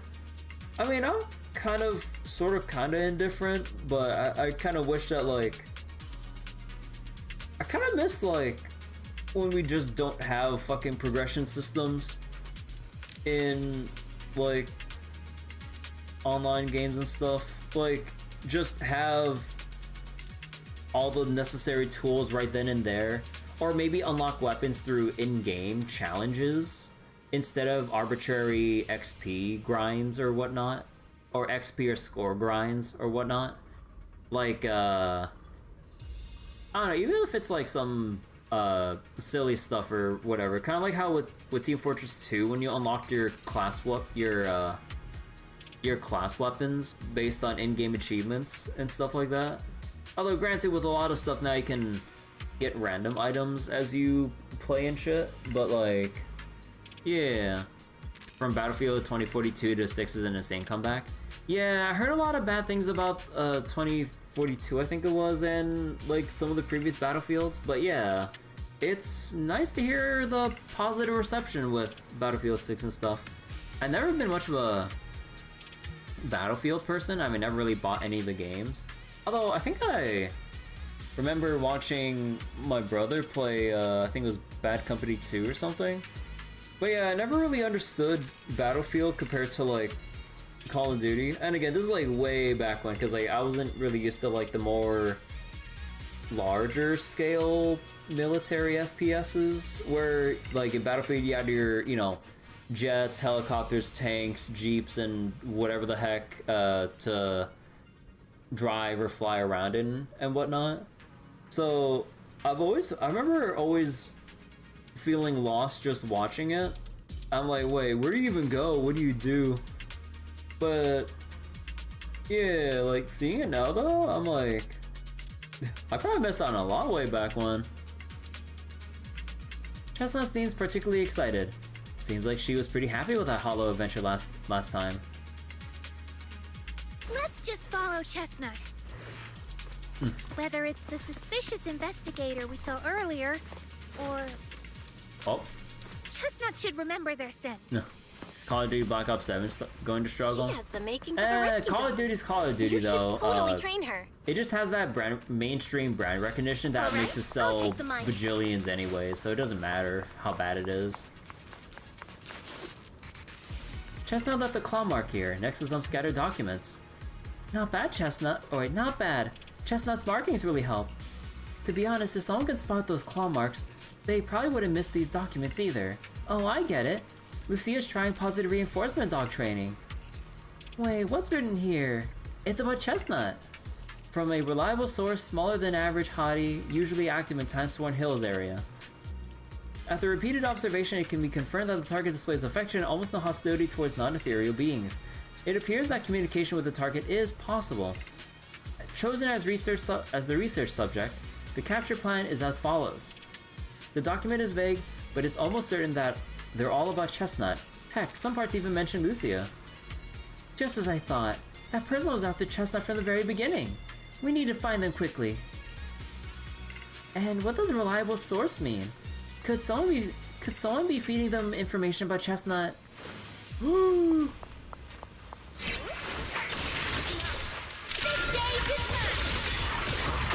Watch the blind spots.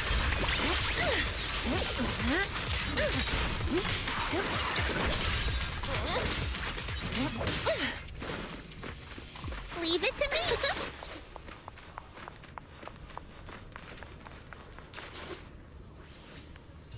A phone that was left behind in a hurry, damaged but not fatally. What the? It looks like someone's phone. Lucia immediately turns the phone on. So she does know how to use electronics. Okay. Thank you for your referral. Our collaboration has been going quite well.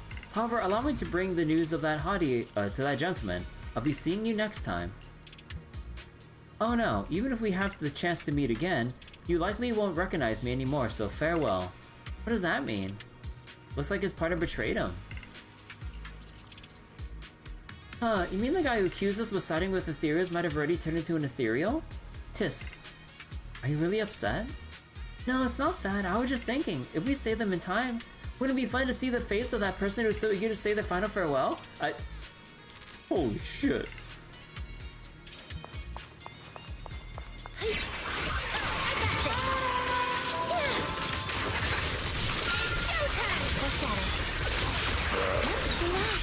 My aim is true.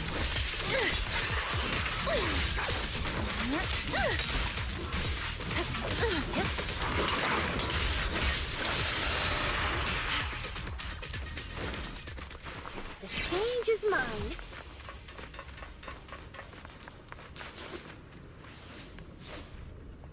Chestnut seems to have torn open a briefcase here. The thing inside likely also belongs to the investigator. I'm not sure what happened, but that person or ethereal must be nearby. Oh, they're very nearby.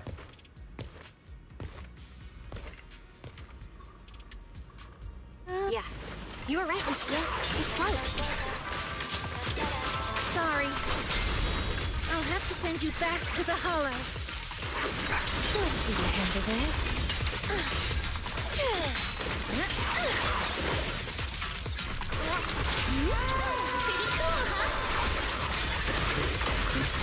Pretty cool, huh?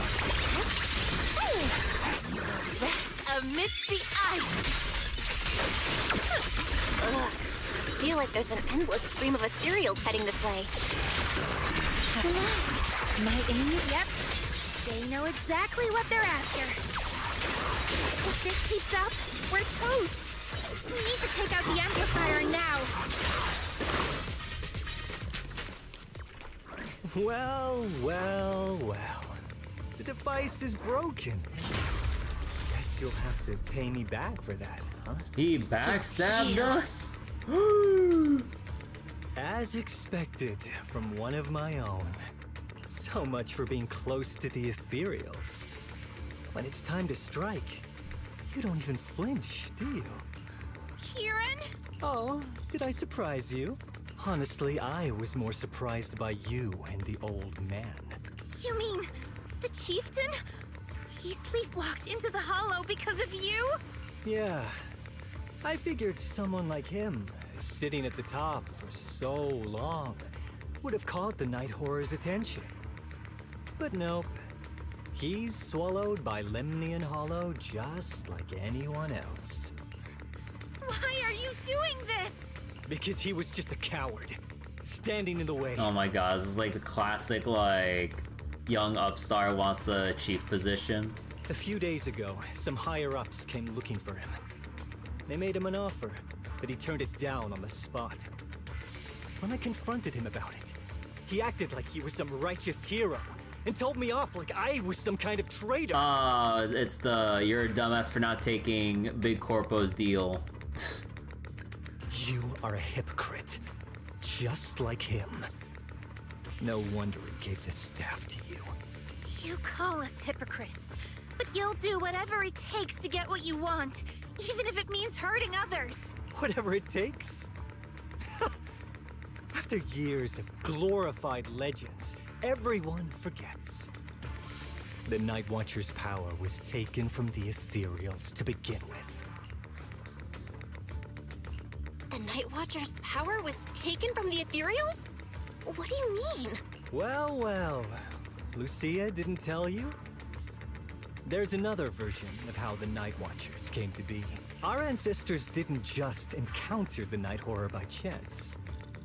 They knew what it was capable of. They knew it could control other ethereals. The entire tribe went after it, hoping to defeat it and seize its power. But when the Night Horror unleashed its final surge of energy, half the tribe turned into ethereals on the spot. The rest barely survived. The only reason they were acknowledged by the Hollow was because they sacrificed their own kin.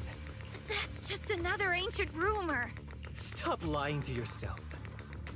Do you really believe you can strike a deal with the Ethereals and not pay the price? Stop twisting the facts.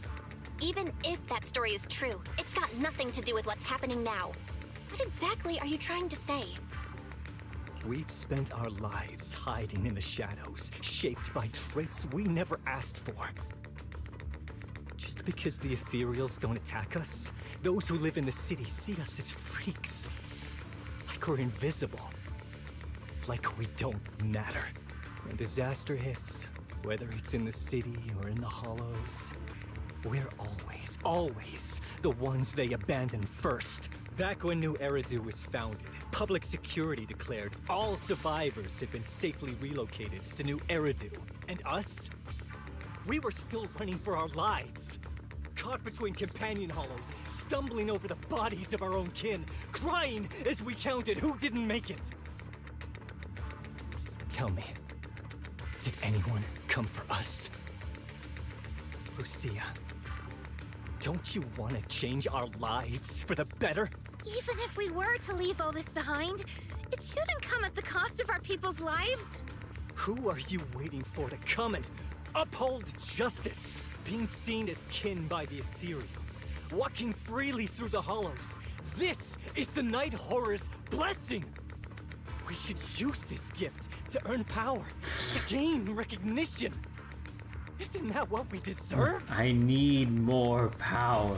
If it means a better future for everyone, then what do a few sacrifices matter? Oh my god, this is so cheesy. But the price you're paying for that future, is it really your so-called gift? Or is it the lives of your own kin? What is it you really want? A place for our tribe to survive? A stamp of approval from New Eridu? Or something else? Those sacrifices were just inevitable casualties. It's nothing compared to what we gave up when we first fought the Night Horror. Besides, after the early trials, I finally found better test subjects and stronger allies to back me. Everything's going smoothly now. Better test subjects? Are you talking about me? Lucia, you're so full of yourself. Though I too used to think you were some kind of prodigy, summoning Ethereals out of thin air. But now, you're just a coward with a fancy stick, putting on cheap tricks, hiding behind research, while running away from your fate! I couldn't care less whether you live. What is it you're after? Chestnut or the staff? Sorry, I accidentally double-clicked. I couldn't care less whether you live or die. Obviously, both.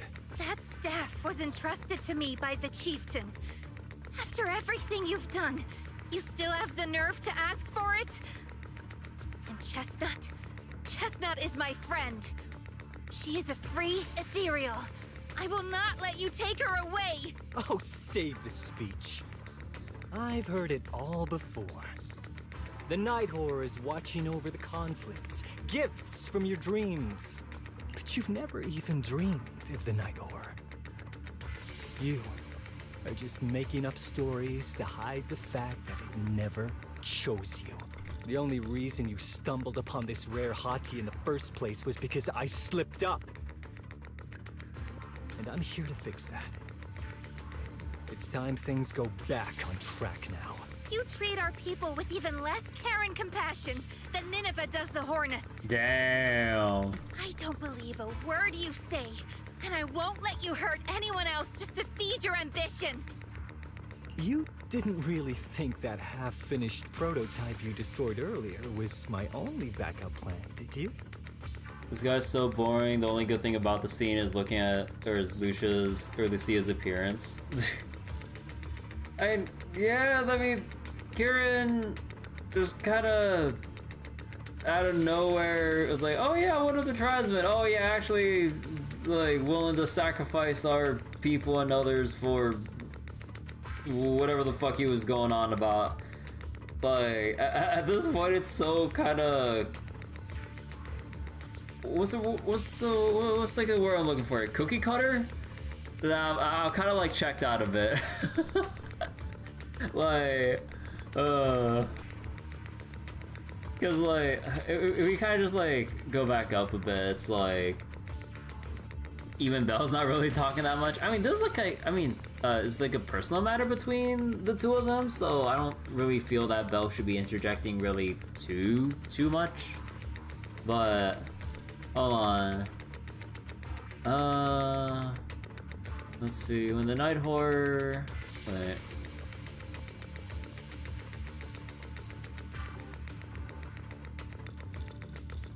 The Myras came looking for the village chief, or the wanted chief, made him an offer but refused. The Night Watcher's power, they got power from the ethereals instead. The whole tribe wanted to actually defeat the Night Horror and take its power, but then half our tribe turned to the ethereals, the rest barely survived. And the only reason they were knowledgeable about Hollow because they sacrificed themselves, I guess, supposedly in their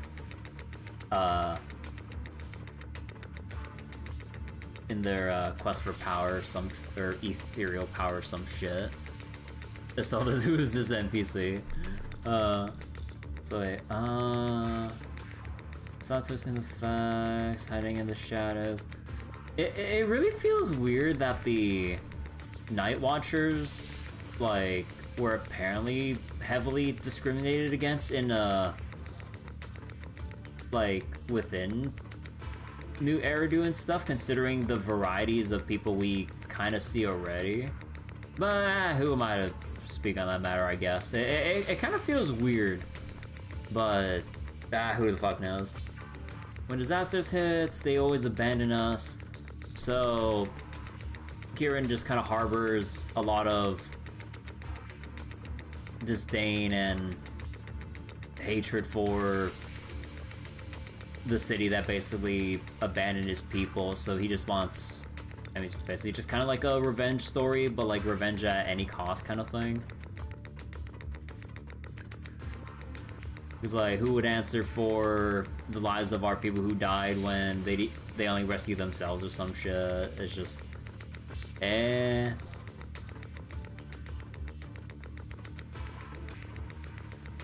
So basically Kieran just backstab people, look for test subjects to back him up and shit, and try to, I don't know, he just wants power and revenge. That's all it boils down to. I don't fucking care anymore. Not everyone can stand to see the Night Watcher's rare gift go to waste. My ally supports my research generously. They've even thrown in a little extra firepower. So hand them over. Your magic stick. The gullible little ethereal you tricked. And you, my new test subject. If you surrender now, maybe I'll even spare you from getting torn up too badly before I put you to use.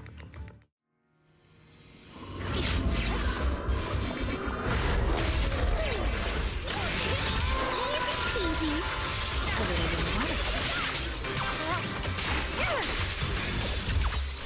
Let's see you handle this.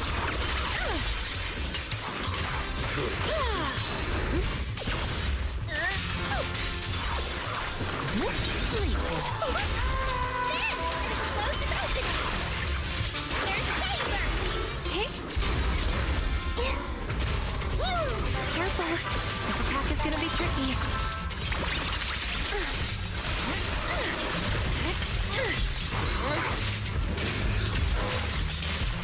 Like a shadow. As for shadows.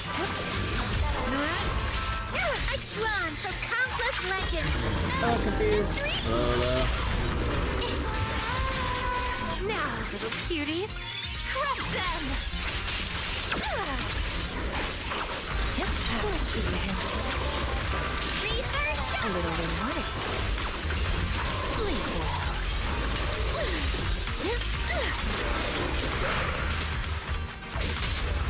Witness the magic of music. You hit a dead end. God, I really don't understand fucking Guitar's kid and moveset at all. Like, I know she charges up her basic, but yeah. So, looks like the staff didn't make you stronger. Why don't you give it back to me? I won't allow you to disgrace the relic of my ancestors! Chestnut. I will never give the staff to you. Instead of using it to hurt people or treating it as a bargaining chip, I would rather use it to make new friends in the hollows! You know, this is like some Saturday morning magical girl stuff.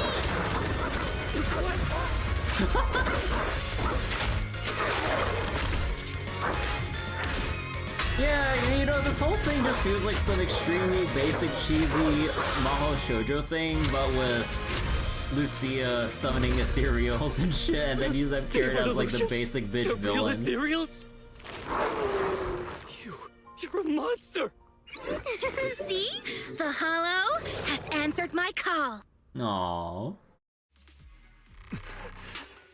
You freak! Maybe. But if you were really blessed by the night horror, how'd you end up being defeated by a freak and a little hot tea? I underestimated you. No. What you underestimated was what you kept talking about. The gift. You always saw our abilities in the Hollow as some kind of superior gift. And you see the city people as enemies who abandoned us. And when it came down to it, you forgot that we've been acknowledged by the Hollow and chose their machine instead. You chose technology instead. I was only borrowing their power. Most people see ethereals as enemies. But when you try to exploit their power and get burned by your own betrayal, it's hard to play the victim then, isn't it? When you spoke so passionately about our tribe's place in the world, I thought you understood that. Are you defending the ethereals now? Wow, that's not what she said at all. Also, Lucia's never stood by while ethereals were hurting people. You see the Night Watcher's power as leverage or a weapon for revenge. I see it as a way to understand the world. I want to learn about ethereals because the Hollow is their home. They're born there. They exist there. And they return there. I want to learn from them. Not because you also want to find the night horror? That's only part of it. I want to find it. To speak with it. To try and fix the situation we're in. But that doesn't mean I'll stop trying to understand the other ethereals along the way. Chestnut lets out an annoyed sneeze from the side. Wait, what about Chestnut? There's still so much we haven't figured out about her. Chestnut, I might never be able to fully understand you. This is probably goodbye for us. The sneezing stops abruptly, replaced by soft, eager whimpering. You never said who your ally was, but I'm guessing they already know about Chestnut, don't they? That's right. I won't lie. I did promise my ally I'd bring back an ethereal that could talk to humans. He's very interested. So, make your choice, Lucia. Stay with her, wait for them to find her, and watch as she's dissected, destroyed? Or let her go deeper into the Hollow and never see her again. No need for threats. I know what you mean. People like us, strange, sometimes invisible to others. If we don't live among our own, it's nearly impossible to find someone else who's just as special, a real friend. Thankfully, I met my friends. Friends with genuine kindness, some patience, and a little passion. Sounds familiar. Who said that again? Wait, wasn't that what Karen said? The way to get puppies to like you? Friends. You mean the kind of friend who sends 2 messages in the morning when they wake up, then leaves you on read all day until finally replying right before bed? What kind of friends does this guy have? Hey! Are you night blind or just stuck in your own little bubble? I'm Lucia's friend, and I'm standing right here. I stayed up way past my bedtime to be here. Don't act like I'm invisible. See? Staying close doesn't mean you have to talk to each other all the time. We live in different moments, but that doesn't keep me and my friends apart. Now, before I say my proper goodbye to one of my best friends, Chestnut, and hand you over to public security, I've got one last question. That ether amplifier of yours, what are its side effects? What? Right before I summoned the brave little hotties, I felt a strange power surge through me. In this area, only that amplifier could have caused something like that. But what's the price? You think that machine summoned those hotties? It's impossible. You've destroyed that thing completely. And as your tribesman, I didn't feel anything unusual. Maybe it's time you face it. You're just something that can't be explained. You're a... Look, I understand that you're out of options and brain cells, but can we please stop with that word already? You're out of options and out of brain cells? Damn. Freak! Okay, I'm sorry. It's like something only angsty teenagers would say. Hear it one too many times, and it feels like getting brushed by Sordidus's tentacles. Ugh. Anyway, I'm taking you to public security. Our tribe isn't some lawless land. Now, it's time to say goodbye. Reluctantly, Chestnut turns to face Lucia. Chestnut is exhausted from the battle, but somehow she made her way back to the small pillow Lucia gave her. They lock eyes, both alive, both relieved, and neither ready to say goodbye. Aww. You know, between the 3D model and the 2D art here, that plush or pillow looks a lot smaller in 2D. Like in 3D, that should look like a little bit bigger there, like as big as like Lucia's thigh or something. I mean, what? Yeah, this is cute. Hold on. I'm gonna save this picture. It's cute. He's right. You'll be freer and safer if you stay away from me. You know, I'd be down to have the cheesy moment though, where Chestnut goes away deep into the hollow, and then because of reasons, like maybe some versions later comes back to save her ass when we're in dire straits, but as like a bigger Chestnut from probably going deeper into like a more ether dense part of the hollow or some shit. I'm down for those kinds of tropes. Head for the deepest part of the hollow, as far as you can go. Be wary of humans the way they're wary of you, but don't hurt them. Although it would be a nice touch if Hottie does evolve into like a bigger ethereal or something like that, it still keeps the pillow or the chew toy. If we're lucky, maybe we'll meet again. Like, there are certain kinds of like cheesiness that I'm all down to just keep reading again and again. It's stuff like befriending a monster and then it comes back bigger and stronger, but still has that like one thing that they left with them before they said their initial goodbyes. I'm all down for that shit. Good girl, Chestnut. Go on. I will never forget you. Lucia watches as the little ethereal trounces off with a pillow in its mouth. The gentle puppy-like Hottie feels like a dream, as if it never existed in this time and space at all. I already miss you. Aww. But deep within the hollow, a strange creation awakens once more. After an adventure that defies all instincts and the natural order, it returns to its body. This was a fruitful journey, returning with a name and gift given by a new friend. A strange creation awakes once more. Huh. Now it returns to watching, the Night Watchers who gain powers from it.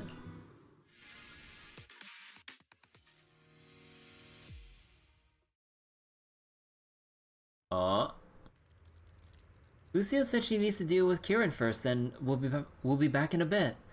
Ah, so sleepy. Let's take a break. Someone just happened. Wonder how Chestnut is doing. Will we ever see her again? After taking a short break, you were woken up by your phone's notification sound. Sure enough, it's a message from Lucia. Talk with Lucia about everything. Oh yeah, oh, they actually removed 20 here for this, like, little specific sequence.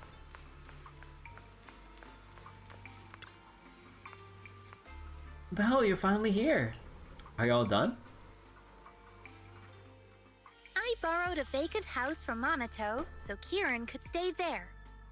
The chieftain said someone will come pick him up, an officer who's familiar with our tribe's affairs. That investigator who turned into an ethereal wasn't exactly a good person, but Kieran still has to take responsibility. With this settled, you can get back to your ethereal research. But the ally Kieran mentioned still hasn't surfaced. Someone might still be out there waiting to take advantage of the Night Watchers. It's unsettling. Unsettling? That doesn't sound like you, Lucia. But either way, you're going to keep up with your research, right? Of course! Even if I won't be seeing Chestnut as often anymore, and I can't upload our videos or tell the world there's an ethereal in the Hollow who can actually communicate with humans, Chestnut gave me the courage to keep going. I've made some real progress this time. Progress? Oh, you mean the staff, right? It really came through this time. Yeah! You see, I don't know how it happened, but just now, through the staff, it felt like the Hollow responded to me. The Hollow said, "Let there be little hotties to help Lucia." And boom! They appeared! And helped me take down that big guy! All in all, I think it's something very, very memorable. And it's got tons of research potential. You see, if the Hollow really let me communicate with little hotties, then maybe I could talk to the Night Horror too? If you really could talk to the Night Horror, what would you ask? If I ever got the chance, I'd ask, why did it give the Night Watchers the trait that makes ethereal see us as kin? Can our dreams stop leading us to madness and turning us into ethereals? But I want more than asking questions. I have bigger ambitions. Maybe someday, everyone could hear the Hollow respond, just like the first Night Watchers did. Maybe we could even communicate with it, so we won't have to live like nomads. Wow, that answer is a long way off. But I think if anyone can reach it, it's you, Lucia. Yeah, there's still so much left to learn. Time for a break, and then the journey continues! To deal with Kieran, Lucia had to return to the Night Watcher tribe and hadn't been in touch for several days. After going to bed early for a few days straight... Wait. Oh, you're actually starting to miss the feeling of staying up late. A few days later at Suibian Temple late at night. Belle, ever since you came to Yunkui's summon and started following the same strict routine as our senior disciples, I haven't seen you stay up this late for so many nights. Don't tell me. You and Lucia made plans to become Night Watchers together. Yep, let's head out now. I don't believe Belle would go anywhere she can't... Wait. I don't believe Belle would go anywhere she can get yumcha seed and noodles. Alright, Monato seems to be waiting for you in the outer courtyard. Let's go take a look. Or go take a look. When you get back, we'll talk about what's been happening lately. And make sure you go to bed early tonight. Okay, Dad. Gosh.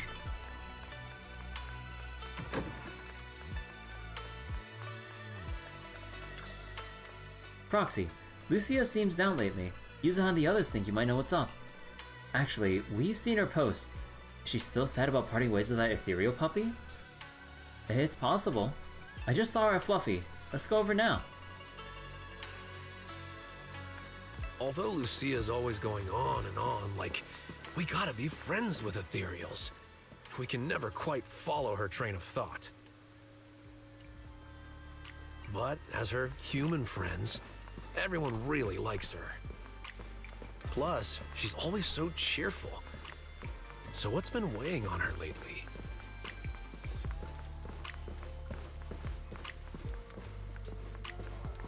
Bell, the first person who bumped into Manato's chest. I like how they gave like if I remember correctly, like a jiggle with bumping into Manato's chest like that. That's so funny. Oh, miss, I remember you. Would you mind if I asked a few quick follow-up questions? Oh, you mean the sturdy little pillow I bought here? Yes. Sure, go ahead. What do you want to know? Thank you so much. So, did your puppy like it? Yeah, she loved it. I'm glad to hear it. Next question is, how's the wear and tear? Pretty worn out now. Oh no, I'm so sorry. We'll keep improving the pillow's material. I mean, I'd be impressed if they can find new material that can withstand an ethereal gnawing on it. But the material's already been reported as too hard by a lot of customers. If we make it any sturdier, I'm worried some smaller pups might hurt their teeth chewing on it. Chestnut is, well, a big girl. For most dogs, the material is already strong enough, I think. All right, noted. And one last question. Has your pup shown any discomfort from the filler's scent? Wait. Huh.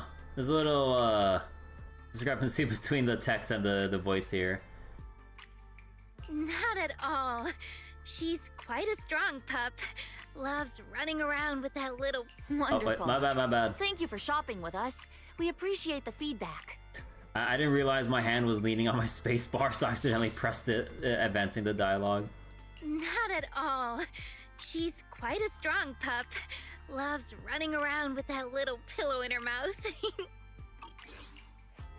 Lucia, are you done talking? Karen falls silent, staring at the tall, slightly intimidating canine Thyron standing before her. Huh? What's with that look? What were you guys talking about just now? After a whirlwind of explanations, you finally convinced Karen the toy wasn't meant for Manata. Oh no!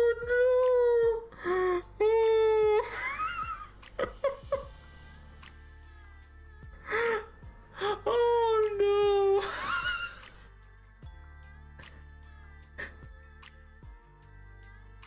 Oh no, I thought it was for some kind of like RP shit. Oh god.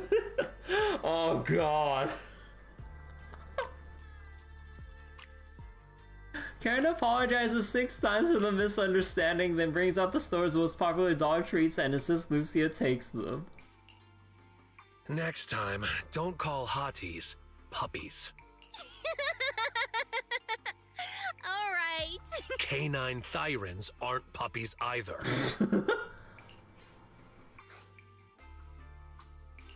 Yup. Fierce canine Thyron or bulky hottie. Either way, not your average little pup.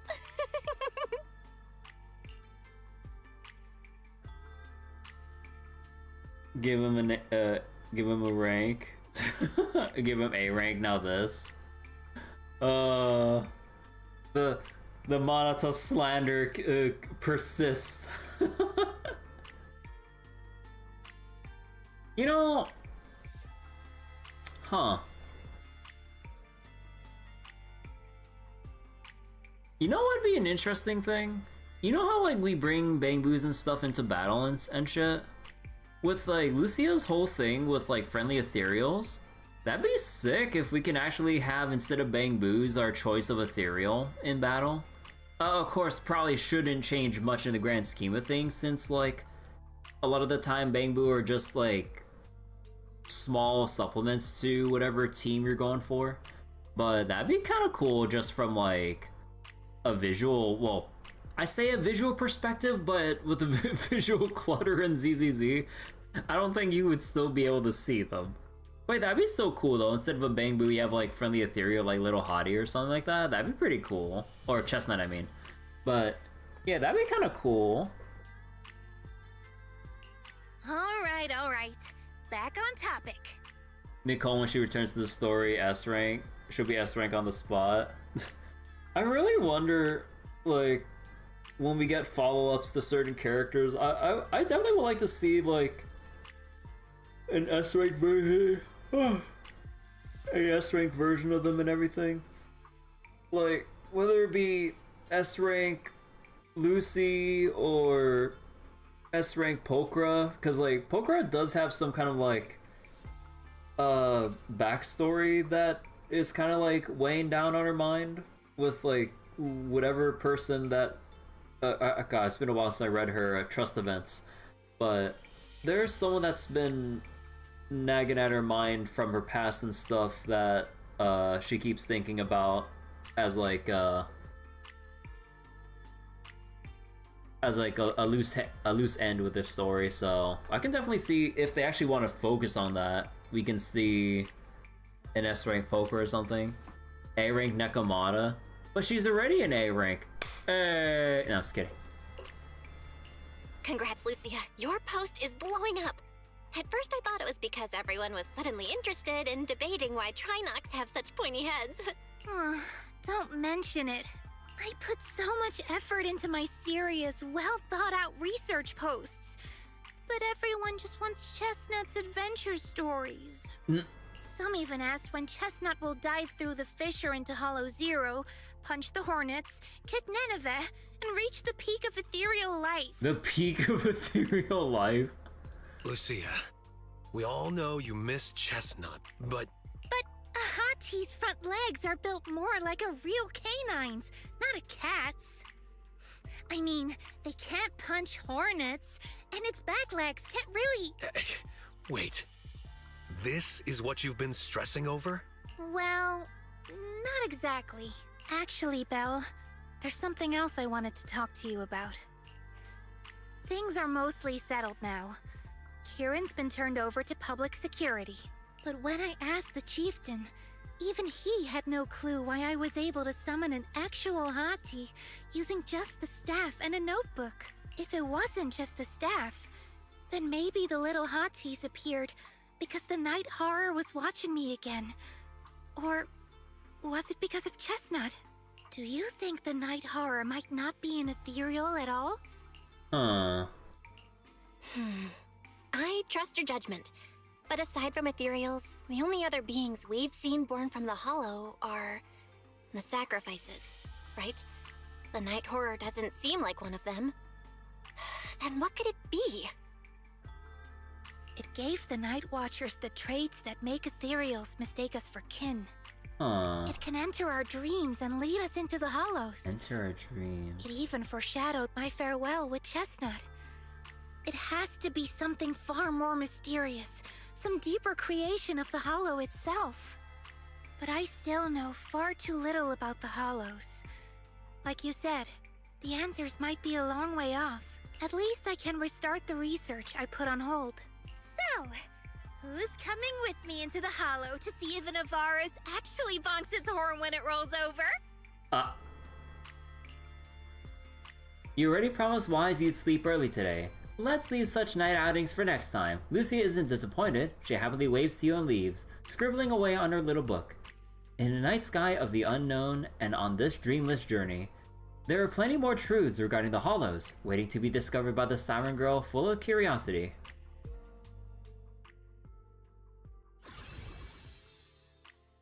Alright, all done. Now we just gotta do our stuff here and then do the little side stuff here. Let's see. Hero's mission is to defeat the Demon Lord. That's what Lucia learned from stories. Alright. I want to write an adventure story. How do my seniors do it? Facing evil enemies, the heroes fearlessly embark on the adventure's journey. Demon Lord defeated by the heroes, live happily ever after. Now that's what I call a perfect ending. Is this where the story ends? I should ask Bella about this. She knows everything.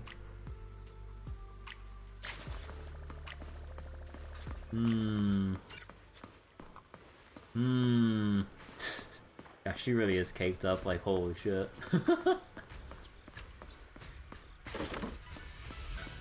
Hey! Where's your other clothes? Hey, Belle. I'm about to write a spooky story. Wanna join me? Like co-writing? Yep. Where this story goes in the end, that's totally up to you. Stories, they usually start like this, right? Once upon a time, the bloodthirsty demon lord descended upon the peaceful village, harming the one set of villagers. Those who remained fell into a state of fear and unrest. Witnessing this tragic scene, a brave Thyran hero decided to step up and rid the villagers of this menace. But finding the demon lord wasn't easy. It was holed up deep in the wilderness with countless followers waiting to strike. So, it's an adventure story. Shh! Do you think this Thyran hero can defeat the demon lord and restore peace to the village?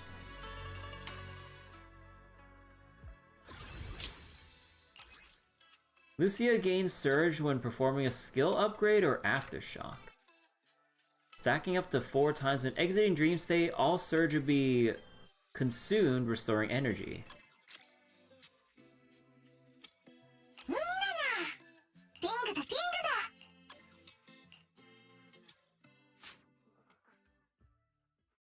Do you want to compare it to Seed Story? They're kind of like 2 different stories. I wouldn't really compare them in probably in that regard.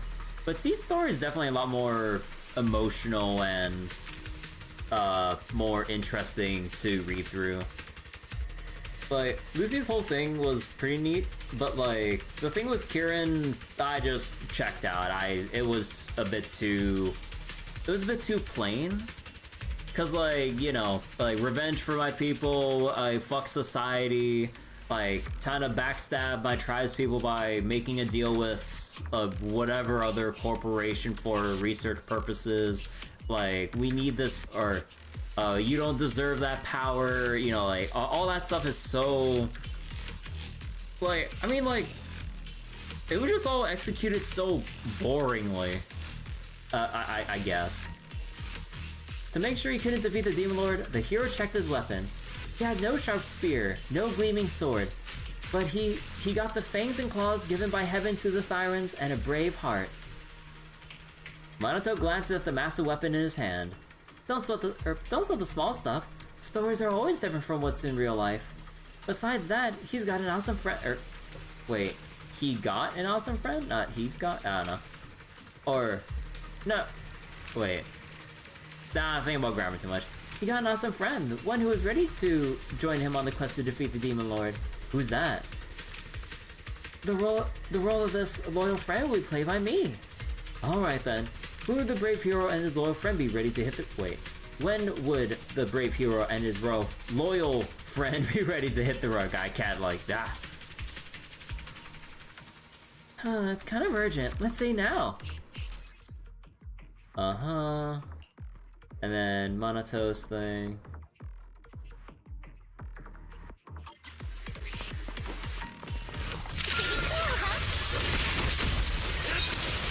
Here I come.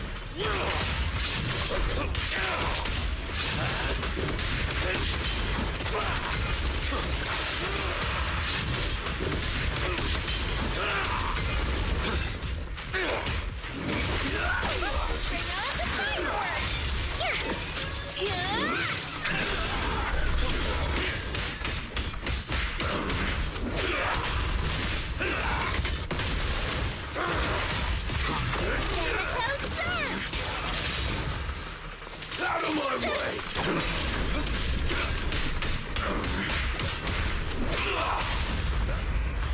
Running away? Too late!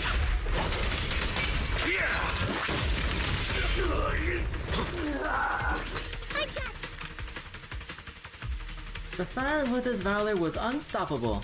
After fighting through countless brutal battles, he finally stood before the Demon Lord. Even the fearsome Demon Lord was no match for him. Facing his defeated enemy, he raised his weapon without hesitation. But in his final moments, the dying Demon Lord suddenly cursed. Look at your eyes, your fangs, your claws. You think you've beaten me, but one day you'll meet the same fate as mine. The resolute hero, unfazed by the Demon Lord's words, instantly accomplished the heroic feat of slaying it. But that eerie smile on the Demon Lord's face before submitting to execution. It filled him with unease. Got any plot twists? One day not long after, the hero discovered he was gradually transforming into the appearance of that Demon Lord. Despite his best efforts to explain, the once grateful villagers now went out of the way to avoid him. Wherever he went, he could hear whispered speculations and the sounds of people fleeing in terror. In the midst of turmoil, he found himself growing increasingly agitated and short-tempered, as if his soul was gradually slipping away.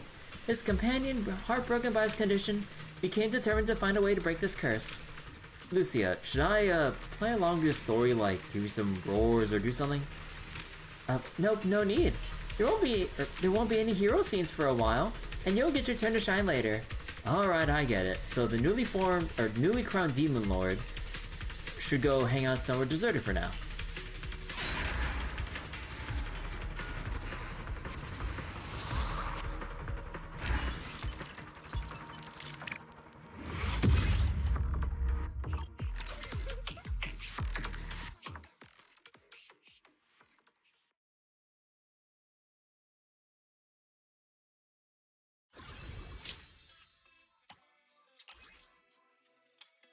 Let's see, after using a chain attack... Oh, you have to... Oh, you can only choose one of them. After stunning enemies, stun damage multiplier, stun recovery speed decreases.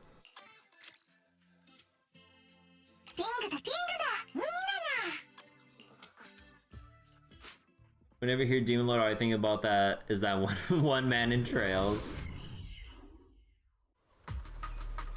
Lucia and Yuzuha are huddling together, discussing the plot. And that's how the last chapter went down. Now, the hero's friend is out to find a way to break this curse. So what character do I need to play? Yuzuha, ever heard about those tasty but poisonous mushrooms that make people trip when they eat them by mistake? Yeah, I've heard about that. Speaking of which, Kama's really good at identifying different mushrooms. There was once this legend among the Tanuki clan. Deep in the wilderness, there was this rare mysterious mushroom that was supposed to be super delicious. And they said if you eat it, you become smart and clear-headed. And so the hero's friend invited the girl of the spirit Tanuki clan to set off together in search of the delicious mushrooms. Oh, I get it now. Rare mysterious mushrooms, huh? But there's some beast guarding them. Time for the thrilling fight scene. Let's see. Lower Yidhari's HP, charge attack consumes HP, and then EX special to restore.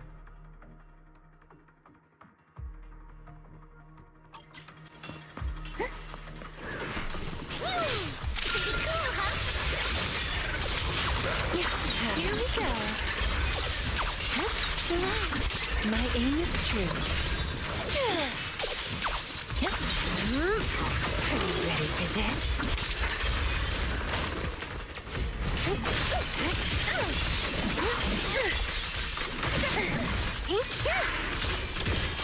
Wanna play a game?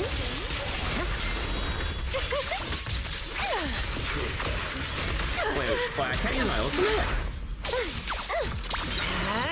Sleep well.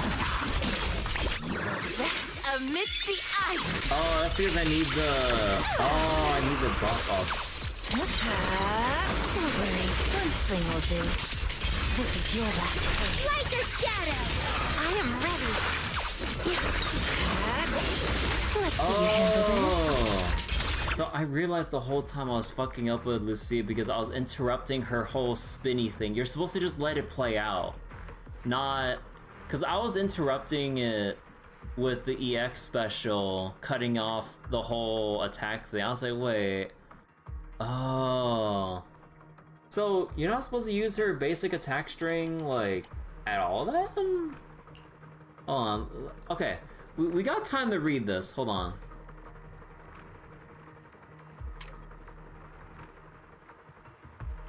I can check your stats and stuff? Yeah. First hit, alt. First hit, alt.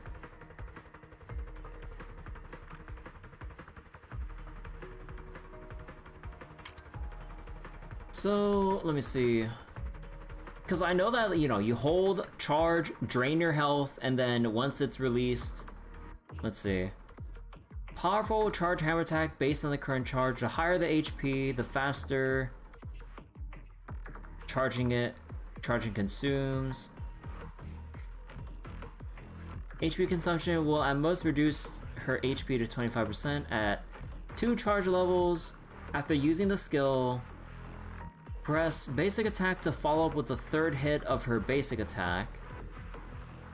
The damage of the basic attack crushing strike, basically her basic attack string, triggered this way, increases on the current charge level up to 30%. At 3 charge levels, gains anti-interrupt.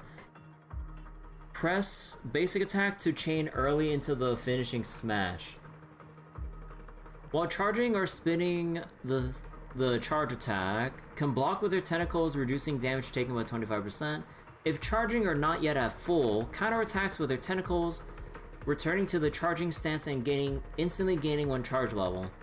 So, I mean, like, you're not immune, but you definitely would want to tank. Wait. I mean, in a way, isn't this kind of similar to what fucking Ben does as a defense character, but now we have Yadhari intentionally tanking damage like this? So wait. While Frost Crushing Weight is active, pressing basic attack makes her immediately unleash the finishing slam based on the charge level. And while it's active, pressing regular special or EX special makes her unleash Surging Cold or wait, Surging Cold Crushing Pursuit that is guaranteed to trigger Surging Cold. What the fuck is Surging Cold?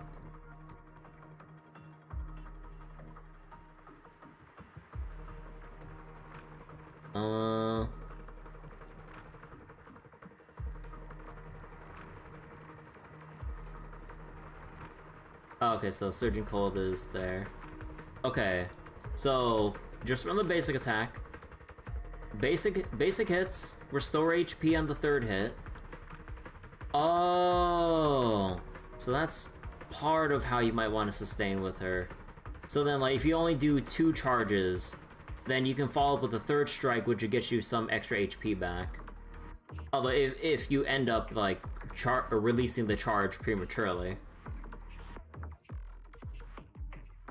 So then, launch enemies. Yeah, the regular special doesn't seem like it really does much. You know, it really kind of bothers me how, like, some parts of kits just are by design not intended to be used at all. And they're basically kind of just there if you just whiff a press by accident, if you just mistime shit. Cause like, this regular special attack is fucking useless as shit. Or whatever. Like, I don't know how I feel about it. I kind of wish like more moves would just be able to like, I don't know, I guess like have more damage and purpose to them, so that like, I know that some characters, depending on how they're set up, are more either on-field or off-field focused at this point, at least with the direction of where the design's heading. But like, it always feels a bit sad that when you kind of look at the kits as they are, it's like, oh yeah, like certain characters you only want to switch them for EX specials only. Let's say Nicole or something. You'd only want to use her EX special when she has enough energy, or her ultimate, or her chain attack, and everything else disregard. Like, what was it? For who am I thinking off the top of my head? I mean, in a way, it's kind of like a lot of the supports in general. Although I guess like there are people who have done DPS Sokaku, but I don't think there's much going for Lucy aside from just proccing her buff by using EX special or her ultimate, or chain attack if I remember correctly. That also should apply her buff too. Let's see, Pokra, because by nature she's an off-field character. Although I think I remember seeing people making main DPS Pokra work out and stuff. So I'm not saying it's impossible, but it's definitely, when you see how the kits are constructed, definitely favors that one specific play style and zero intention of like having off-field characters as like DPS or main DPSs or main on-field DPSs of some sort. Cause like, it'd be kind of sick if we had like, if we could do a main DPS like on-field DPS trigger or some shit like that. Like, but for the most part, like, you gotta like switch out of her as fast as humanly possible. Like, build up her meter or just enough of it, then switch out. And then once you have enough energy, switch in and then immediately quick swap back out because her animations take forever, and then like do your business with your real DPS. You guess Orphe is the only one who has many uses in her special attack or EX? I mean, like with Orphe, she still technically only uses the... Actually, I need to double check with Orphe. But like, I'm pretty sure it just boils down to ultimate having EX special to build up her meter, which you would basically build up off field because of how her kit works, if I remember correctly. And then once she has enough gauge, then you switch in and press and hold the EX special. But you're never really supposed to either basic attack, dodge and counter, and maybe defense assist, but then it's basically just like a very small thing in the grand scheme of things in a fight. And yeah, that's basically about it, which, like, I don't know. Like, I just really like to have like more fleshed out movesets, even though like a lot of characters would definitely prefer by design like only using certain parts to switch in for other characters, because you know, like, that's kind of how the team compositions work. You don't need her EX special for her advanced attack. I mean, for her advanced attack, you have to hold the EX special button when she has enough of her gauge. Like, not the energy meter, but like the special meter.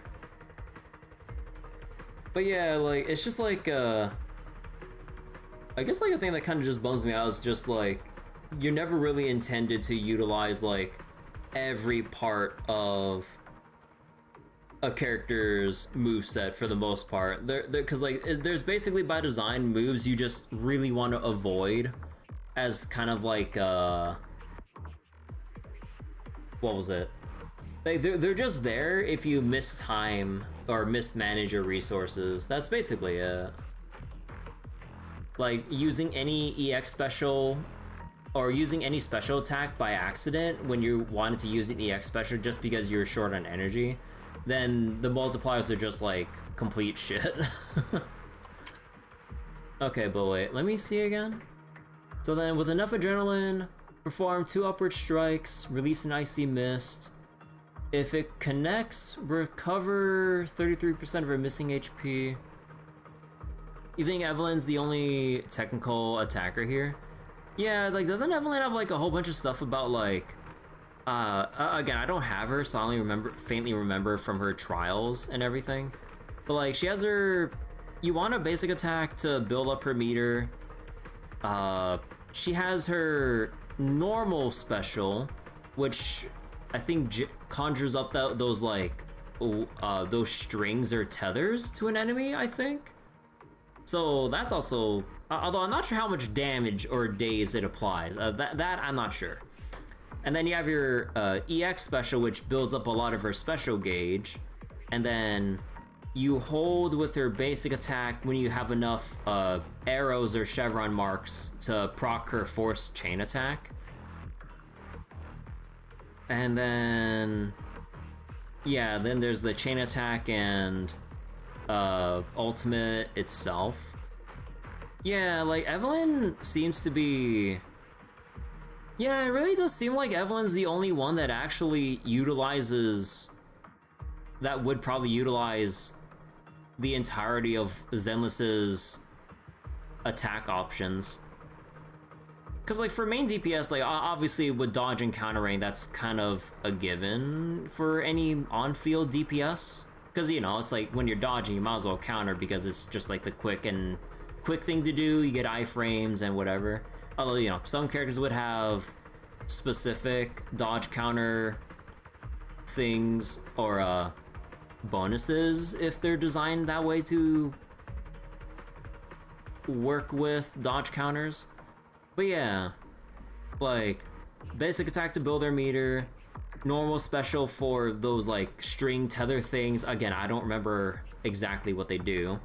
And then, or how it interacts with your kit. And then EX special to build up a lot more meter and do more damage and shit. And then I'm not sure if chain attack does anything in particularly, or does anything particularly special, but it's still some decent burst damage as far as I know. And then yeah, ultimate's the ultimate, so that should be like, it'd be pretty bad if people have ultimates that you just don't want to use. Like other characters who have other characters out there who have ultimates you just really don't want to use. I think like would it be arguably like Sokaku or something, just because like her animation takes forever, especially in time sensitive fights and stuff, namely Shiyu defense and whatnot, because you know the time limit. Or did I mean I think that's just like Sokaku in general when she's like spinning with her flag. Like the animation takes forever and you can't really swap into other characters like early enough, yet you have to wait for her to plant down the flag when she's like spinning to win. Build a meter by holding attack, store it 2 more times, and then do a special.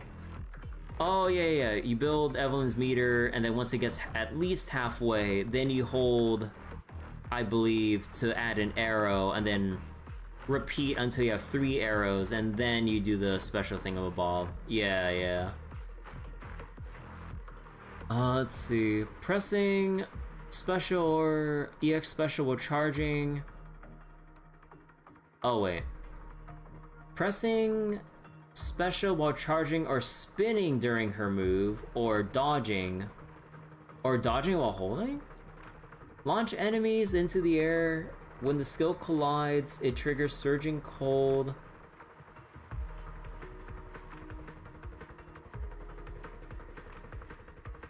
Wait, hold on. Wait, they just say Surging Cold by itself. What's Surging Cold Crushing Pursuit? But then...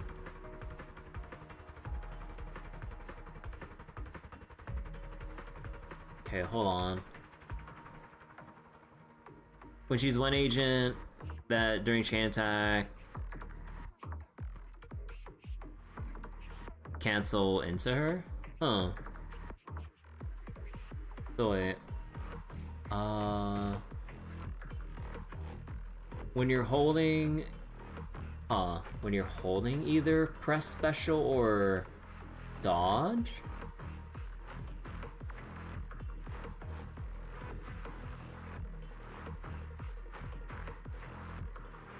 Triggering the thing or crushing pursuit instantly raises charge to max. During this, press basic and immediately unleash the final slam.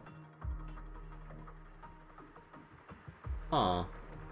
When triggering Surging Cold or Crushing Pursuit with enough adrenaline, press EX special or basic to activate. Dash forward with an upward attack. If EX special Glacier hits an enemy, she heals.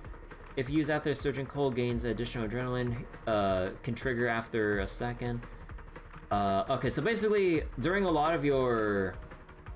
Okay, wait.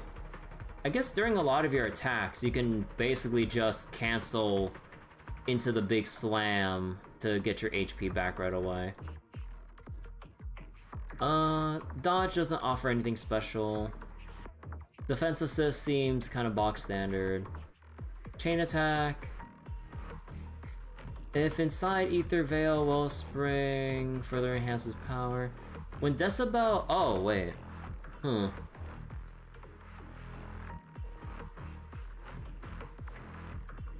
Adventuring got power crept hard by new Dan Hong. I wouldn't say power crept, like, they just have different use cases. Cause like, isn't it basically like, at a very simple level, Aventurine prefers attack spammy AoE enemies. Dan Hong prefers the opposite of that. Well, of course, you know, there's different things you could do with Dan Hong's like summon that he can apply to whoever he buffs up in particular, but yeah, like Well, yeah, Don Hung is free, but what does that have to do with power creep? Like, whether or not a character is given out for free is not indicative of power creep. Like, it's just how they perform in battle. And again, like, with the new content that's generally out, like, they would usually cater to the new characters, so thinking about who got power crept by who probably doesn't really mean much. Like, Aventurine, regardless, like, is still strong. Okay, let's see. When Decibel is at maximum, the final hit of basic attack, EX special, blah blah blah blah blah, will consume... Oh, that's why I couldn't use Yidhari's ultimate earlier, because I needed to activate this thing. All squad members' HP increases, repeated triggers extend the duration. While within the thing, charge speed of her thing is faster and she consumes more HP. The Yidhari expends the thing, press ultimate within 30 seconds to deliver a powerful strike. Wait. Each time Yidhari expends decibels to activate Ether Veil Spring, she can use the ultimate once. Okay, so basically it just means you can only use her ultimate when you have enough decibels and you proc your special buff. Okay.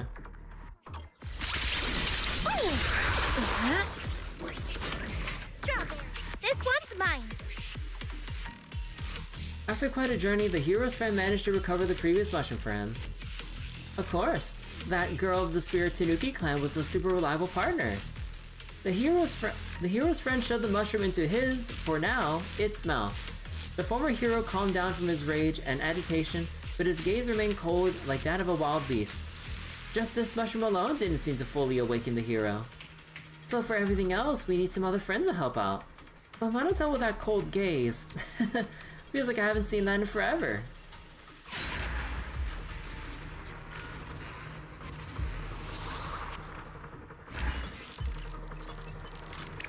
But yeah, okay, I guess with like what Lucia's doing, we're just gonna like rotate through everyone in Spook Shack, so next would probably be Alice's turn, I'd imagine.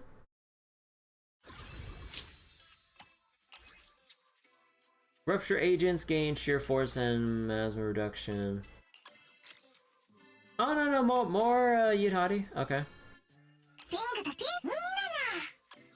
Okay, let's see if I can apply what we just glanced over with, or skimmed over with Yidhari's moveset. Facing Lucia's eloquent speech, Yidhari is visibly confused. For this part of the story, I need a sea monster to help me tell it. I'm no sea monster. You though. Strawberry Parfait, listen to me. Alright, keep going.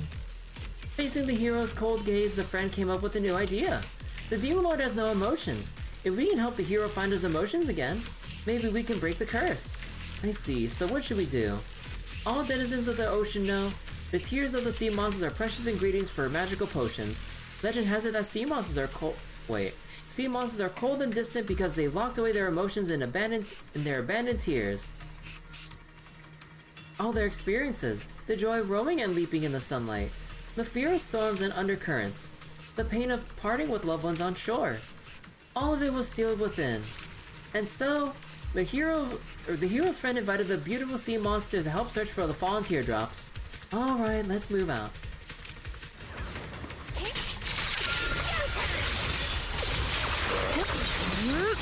Here we go.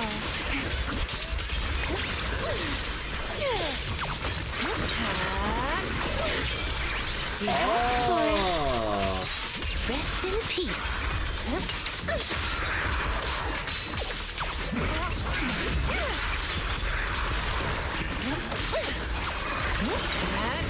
Don't worry, one swing will do.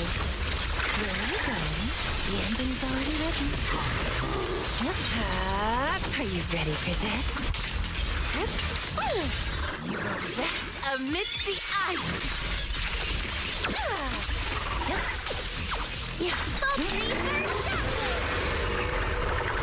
A little romantic.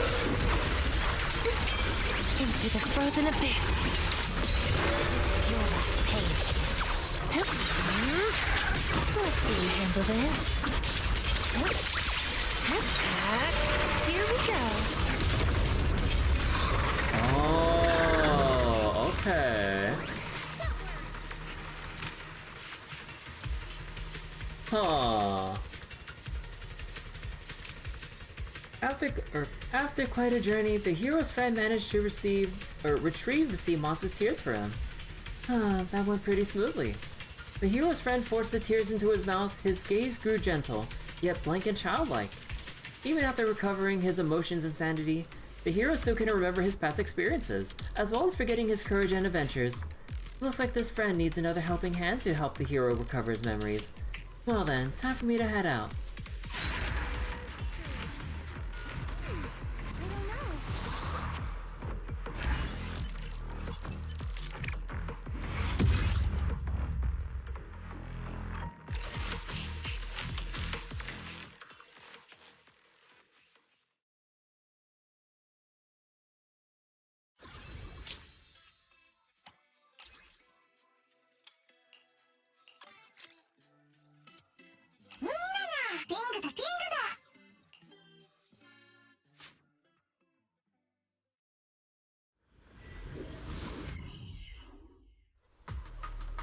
Alice is here.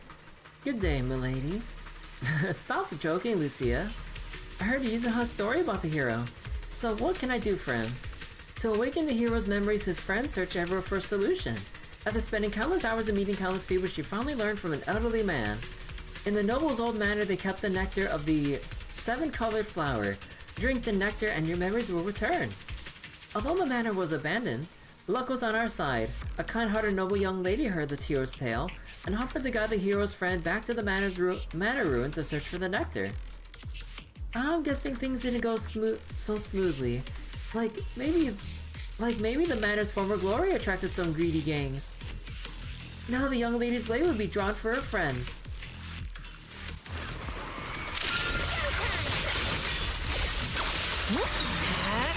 Don't worry, one swing will do.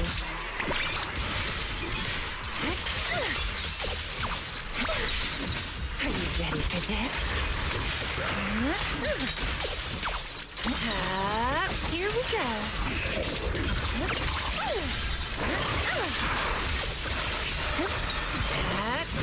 Let's see you handle this. Pretty, right? Now, little cuties, crush them! Don't worry, one swing will do.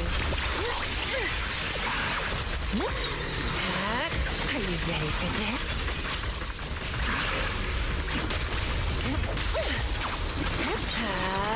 Here we go.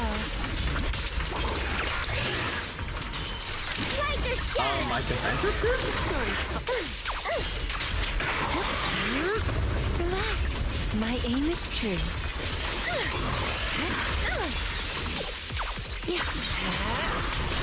Thanatos Storm! Skeleton Strike! Huh. Okay, so actually, while Yadhadi is spinning, you can just swap and let Lucia or whatever other character do their thing. Okay. So you can basically just let it rip like a Beyblade. Okay. Just like the last 2 times, the hero's friend successfully attained that magical nectar. The hero took the flower nectar and downed it in one gulp. That must be super sweet, huh? Need some water?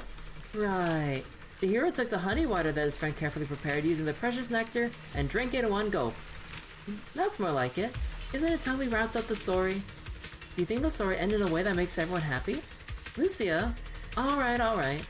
Luckily, the hero finally regained his sanity, emotions, and memories, and returned to his former self. After all, there are demon lords lurking in other places, harming innocent people. Now the hero can once again embark on a righteous journey to vanquish evil. Oh, that's good. Lucia's story seems to be going pretty smoothly this time. Quite different from those unsettling plots we've seen before.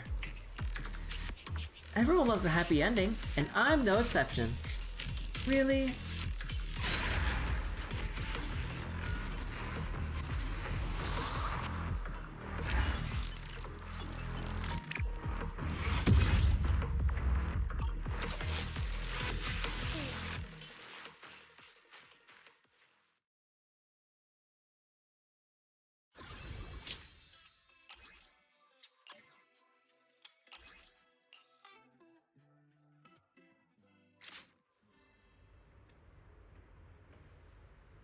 Lucia's story has come to an end. Everyone at Spook Shack has really gone above and beyond to help her out. Still, I can't shake the feeling she's hinting at something. Hey Belle, what do you think of the story? Even if the hero became a demon lord with the help of his friends, he could still return to the mortal realm. And what brought the hero back to himself was reason, emotion, and memories. That's what the story was about. We seem more interested in the friend part. Only friends can help you find those back. But the hero and demon lords are pretty similar, right? Courage and danger, they're really just a step apart. Perhaps one day the protagonist will once again fall into the abyss. But you have lots of friends, Lucia. With us here, you won't fall. Is that so? Alright, if that's what you think, I'll believe so, Belle. The protagonist of the story will, with the help of their friends forever and ever, continue their adventurous journey as a hero, carrying justice and courage into the heart. Okay. Wake simple and done, I suppose. But, and I'm just like over here at the beach. Alright, how much do we have? I still need a whole bunch. Okay. Okay, let's get around to doing the Yudhari event. I mean, I'm assuming this is supposed to be for Yudhari. So, let me see. Spook Shack crew had arranged to meet at 5 Boom Heights, but with Yudhari in a therapy session in the Echo Chamber, Lucia and Minato had to wait outside until she was done. Oh. Oh, Proxy, you're finally here. Dr. Lydia said no one's allowed in during the consultation, so let's wait out here for now. Or we could sneak in and give them a good scare. You can't do that. What's wrong with Yudhari? So wait, this time I can't finish the event in one go? Oh yeah, no, like, it's... Well, one, it's getting late. Two, yeah, I could assume, like... Well, one's getting late, there's still another part that's still time-gated. And... Like, I'm getting a little bit tired from having gone out earlier today. But I do want to get started with the event at the very least to, like, at least claim some of the polys and whatnot. I forgot to tell you, but Yudhari's mental state hasn't been great since leaving the Hollow. I bet it's all because of that cocoon in the Hollow. That's why she's been coming here regularly to the Echo Counseling Chamber. This must be Dr. Lore's hideout. Yeah, but after the Exaltus fell apart, this place ended up as a foreclosure. As part of the Hollow incident cleanup, poor Salumix bought this place and turned it into a counseling clinic. They even brought in Dr. Lydia from the city. Sure, people might still feel uneasy about talking over their problems with a stranger, but hey, who cares? Having someone to share what's on your mind, what's on your mind with is never a bad thing. Exactly. If something's bothering you, talking it over with friends always makes it better. Still, she's been in there forever. I wonder what they're talking about. Sorry I'm late again, Dr. Lydia. I really am. Next time, I'll be sure to arrive on time. It's all right, Yudhari. Relax. I'm not going to blame you. I'm worried that the treatment might be putting pressure on you, causing you to want to avoid it subconsciously. Could that be why you're late? I don't know. Why do you ask? Because the Yudhari I know was always punctual. You only started being late after we began discussing the past, no? I can sense some resistance and discomfort in you. Especially when I suggested searching for some items related to the past, and we started slowly recalling memories together. Your discomfort seemed to intensify. I'm sorry. Like you said, we must face the past in order to move on. We must clean the wound before it can heal. I did eventually find some items from my childhood. Using them, I was able to recall the appearance of my family members. Dr. Lydia got added to the unique NPC book. Yeah, she looks pretty cool as a unique NPC and everything. I kind of like the cutouts with like her on the shoulder, or what was it? The little cutouts on her like shirt on her shoulders and stuff. But for some reason, I still subconsciously try to avoid it. Perhaps it's not the truth you're afraid of. but fear itself. But from what I see, you're much braver than you realize. You're no longer alone. You have friends by your side. Last Hey, week, Greenblade. you How mentioned doing? on Knock Knock that you'd bring some items from the past today, and that you hoped I could open them with you. Yes, here they are. All right, let's get started then. Let's hear what young Idhari has to tell us. Meanwhile, on the other side, I didn't expect our counseling to take so long. Let's go eavesdrop on their conversation. Aren't you curious what they're talking you about? can't do that. Probably not a good idea. Talking with a psychiatrist is a very private thing. I see. Hey, Monato! Stop pulling me! If I hadn't grabbed you, you'd already be lying there trying to listen under the door. No, I would never. Just as Lucia is about to retort, she hears the sound of furniture bumping and being dragged quickly across the floor from the room downstairs. Wait, did you hear that? Idhari? Idhari! Wake up! Are you okay? Can you hear me? Oh. Lydia's voice came from inside the room. Hello? Is this Thorn Quarter Emergency Center? I have a female patient here who has fainted during a counseling session. Oh. Lydia seems to have dialed an emergency call. Is this... Oh, okay, yeah, the rest of the voice line. Not good. Quick, let's check on her.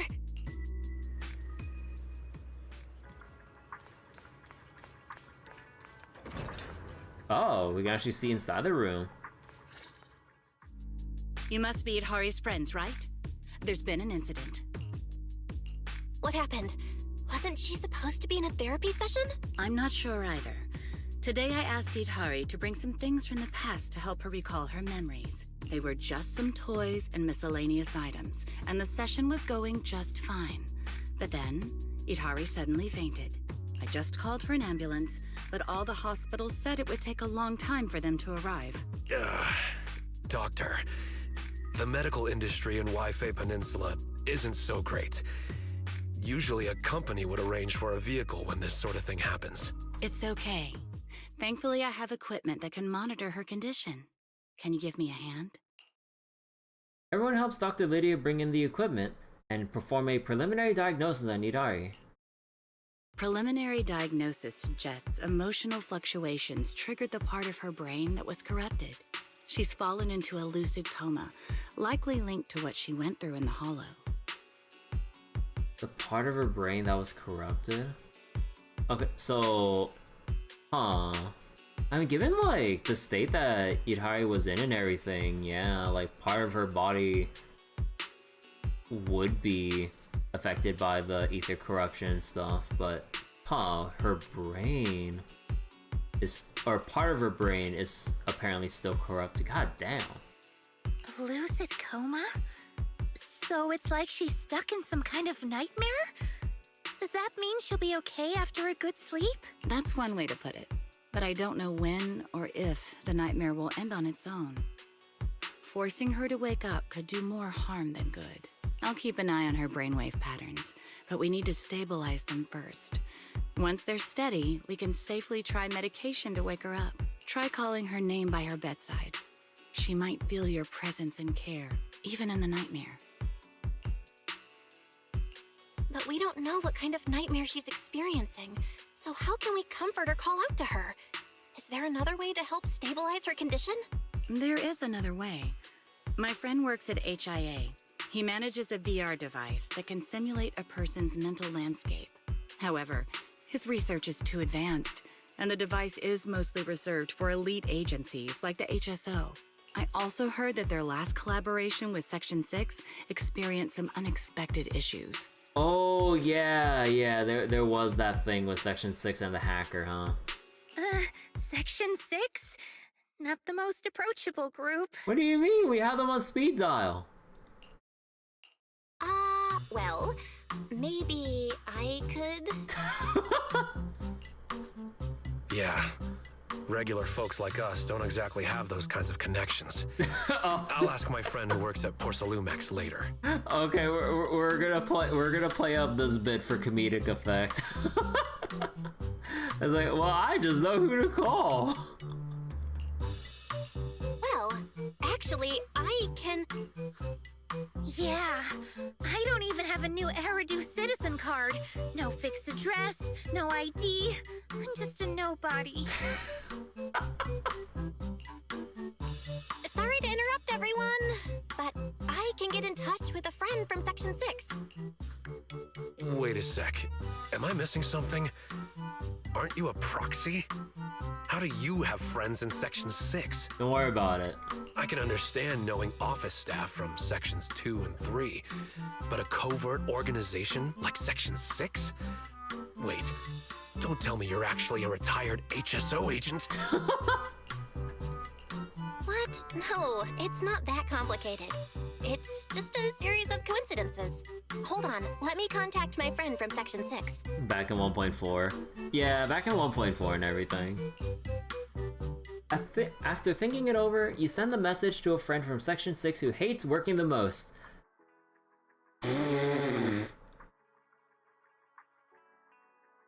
Much to your surprise, he shows up pretty quickly. Haramasa! Of course he answers the call straight away. Long time no see, Proxy. Long time no see, Haramasa. I brought a buddy from HIA with me. Already filled him in, and he's more than willing to help out. Hello, I'm a researcher with HIA. You can call me Zane. Senior, you actually came? Of course, when my junior sister's in trouble, I gotta be here to help. Here, this is the D version of the VR simulator test model. It can capture brainwave signals and perfectly sync them inside the terminal.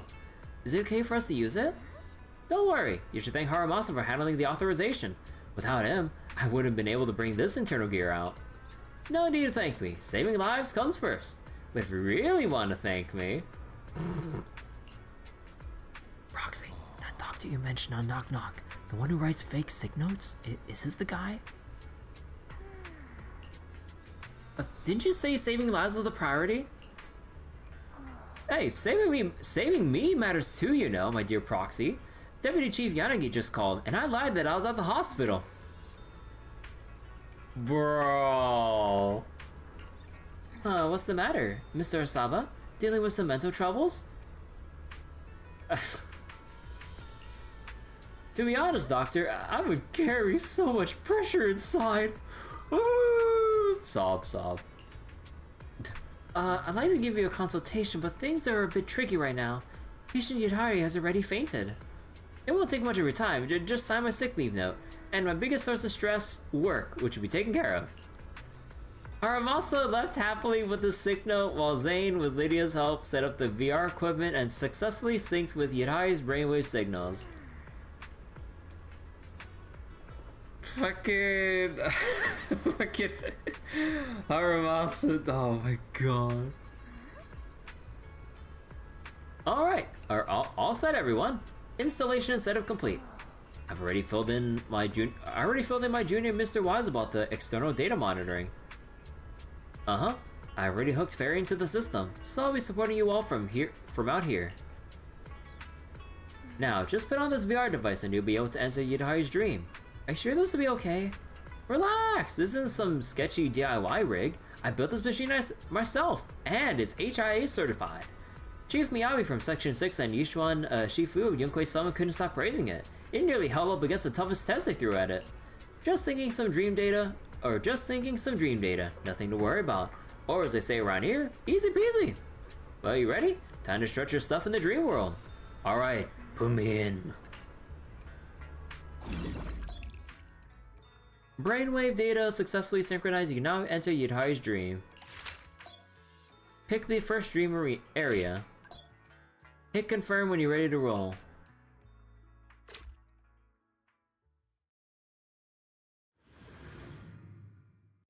Hold on. Why is she dreaming about the outer ring? Never mind that. I think I just saw a red wild boar. Don't say it like that. That's the leader of the Sons of Caledon, Big Daddy.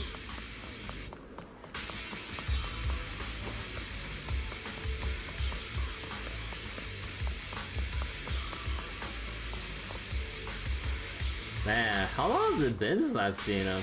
I actually completely forgot about him. Big Daddy. We can't let him break in no matter what. Watch the front. Get ready. Looks like they're totally swarmed by ethereals. Let's help them out.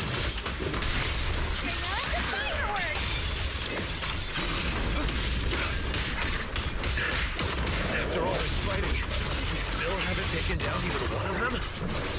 But Big Daddy made it look so easy just now. So is it because we're too weak? No, wait, right? They might be super strong, but we're not that weak. I see now. It's because Big Daddy's a Thyran. Only Thyrans can defeat ethereals. Wait, what? You can't just revoke my Thyran card because I got revoke my Thyran card? Lucia, why don't you check what you have on your head and rethink that statement? Oops. Sorry. I forgot Monaco and I are Thyrans too. Even a genius ethereal researcher like myself has no idea why. Hold on. Look over there.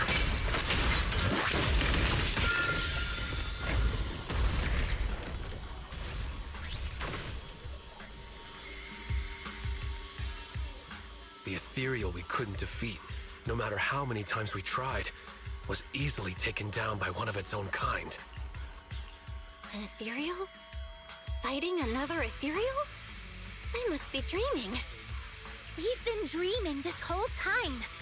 Wait, ethereal fighting ethereal? Dreaming? I have an idea. Huh? What idea?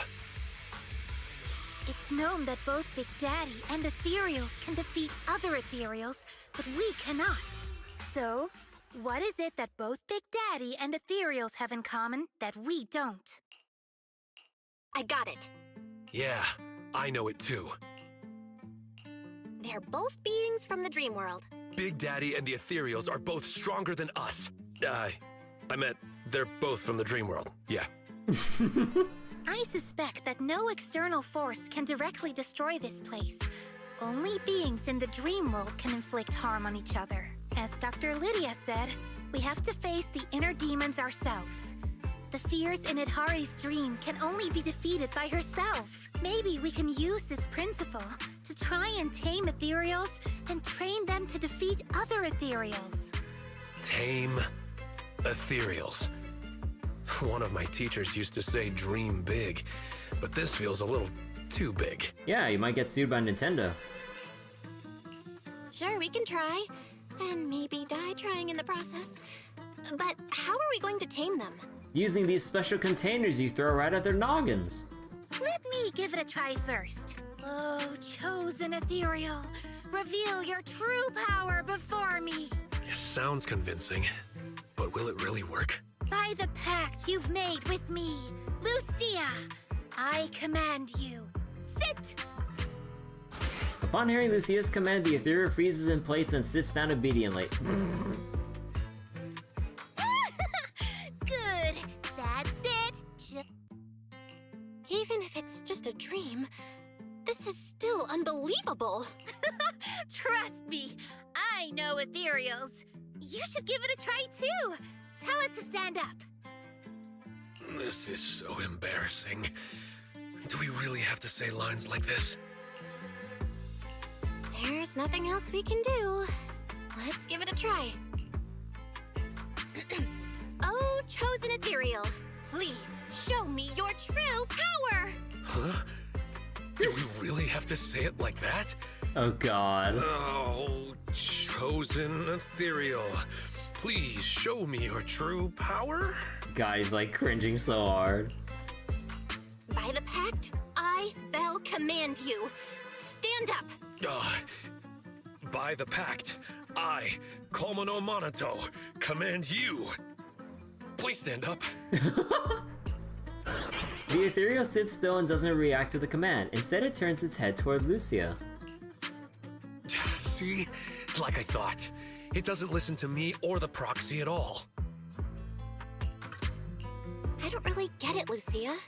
Why would the ethereal in Itari's dream listen to you? I don't know either. Wait, could it be that she read the ethereal fantasy I wrote? Maybe it left an impression that made her think I could actually tame them? Seems to be the only explanation. So, that's the kind of fantasy you're writing.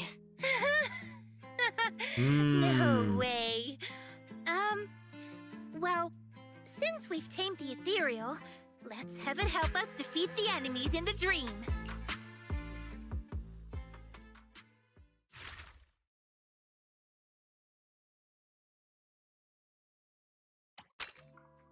Light nap battle? Okay, wait. Wait, I want to look at the visual for this. This looks really cool. Huh. You have like two Yidharis like slumped over at the table here. Huh. I really wish that we can remove like all the UI elements just so we can just take a screenshot of like the image here. Like, I don't get why like more games don't, or at least Hoyo doesn't let us do this shit. Like, even like hecking Fate Grand Order, when we go into a world map for whatever particular chapter, or at this point, it wasn't a feature initially, but after some point, you could just press a couple buttons to basically remove the nodes that you can, the farming nodes or story nodes that you would go into, just so you can get a clean visual of the world map or whatever specific art of like whatever's on screen.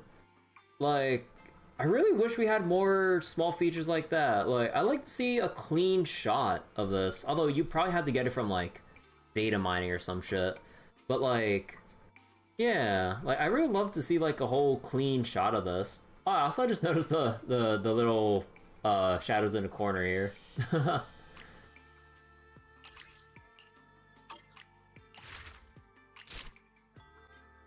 Alright, check enemy monster skill or stats and skills info here. Wait, check the stats and skills of your deployed partners here. Command your monster buddies and start your first battle. Oh my god.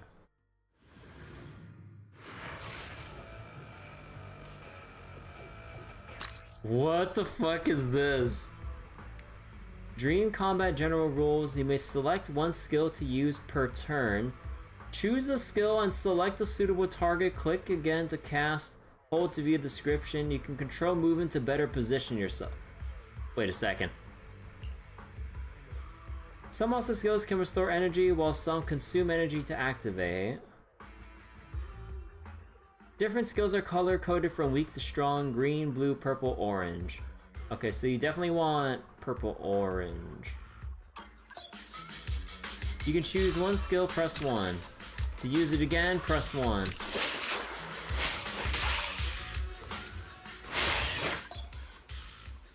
When red flash appears before progress bar ends, right click to dodge. Just like that! Oh my god. Skill 1 has restored energy, now unleash skill 2.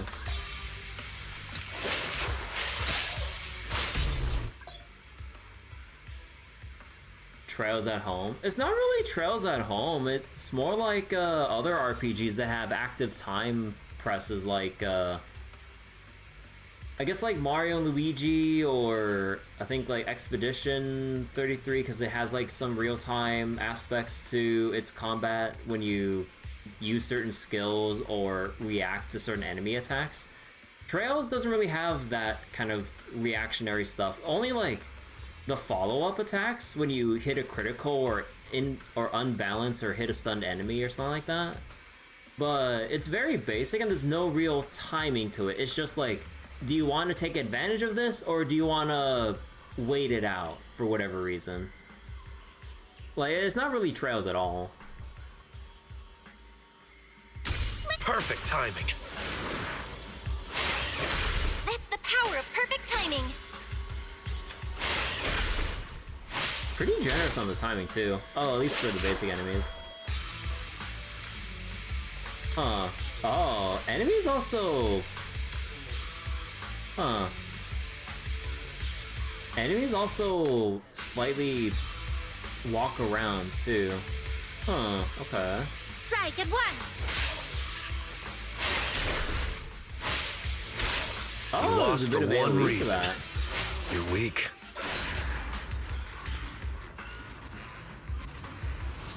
Huh. I mean, if anything, with the way that... Actually, with the way that character positioning goes and how enemies slightly shift around, not really like in very manipulable or not in like ways you could probably manipulate well. I think it's kind of more like, from what I've seen of Yakuza Like a Dragon, like Yakuza 7 and 8 I mean, with like being able to like shift around in position, but then you have enemies that aren't just standing there but not necessarily freely moving around, more like. Yeah, I think it's kind of more akin to, I think it's more akin to like what, or at least like with the movement, akin to Like a Dragon. I think that's like what they're going for with that specific regard.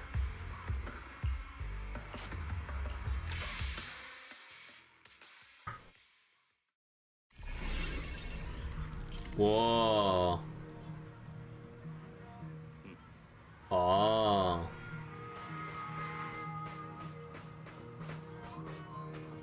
Box signed Caesar. There's a box labeled Caesar among the Sons of Kaladin goods. Should we open it? Inside were a bunch of girly comic books that make anyone blush. Tsundere Rescue Center,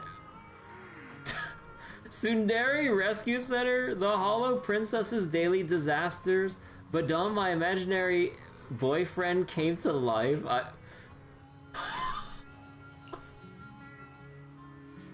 I mean, like, I know that Caesar's into shoujo manga and stuff like that, especially, you know, they show a lot of that stuff in her character trailers and everything.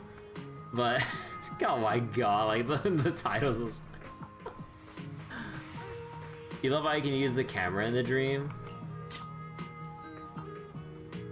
Huh. How does that work? It worked! I can't believe we can actually control ethereal battles now. But it was your idea. Well, it's not like I've actually done it before. Sure, I've imagined it hundreds of times, but this is my first real battle. Wait a moment, young ones. I must express my deepest gratitude for helping our Kaladin convoy fend off those enemies. Kaladin? Convoy? Ah, my memory's slipping. We go by the Sons of Kaladin now. We're a logistics trading convoy out in the Outer Ring, and I'm Big Daddy, leader of the crew. So, Big Daddy, do you know what happened? All we know is that the Hollow in the Outer Ring has expanded, and Pompey's already taken his convoy to investigate. I never expected to see an ethereal outside the Hollow. The first time I spotted one, I thought I just breathed in too much exhaust fumes on my morning drive. An ethereal appeared outside of the Hollow? So that means Asola can come back and possibly be a playable agent. Okay, come on, let's be reasonable here. Time to go to bed. Now that you mention it, I just remembered. The place we were fighting was definitely outside of the Hollow. So, even Hollows aren't the same. After the Outer Ring Hollow anomaly, swarms of Ethereals poured out to lay siege to Blazewood. Their screams were driving me insane. I'm starting to hear them even when they're not there. Just as Andron finished speaking, terrifying roars of Ethereals suddenly echoed from nearby. Oh snap! I think I just heard an Ethereal again. Must be my imagination. That's not your imagination, it's an attack! Everyone to arms! Don't let them set foot in Blazewood! Young ones, more Ethereals are charging the outskirts of Blazewood. Can you lend us your strength once again? Don't worry, I'm all in. You got a new companion, Frenzy Maniac? Check out the details. Here are your companion's specialties, use them wisely to defeat more enemies. Here you can check their companion skills and their corresponding effects. Open the database to check more info. Marking the target consumes energy if marked, it triggers a quick time interaction. Launches Aftershock, consuming the mark. Passive skill, block counter.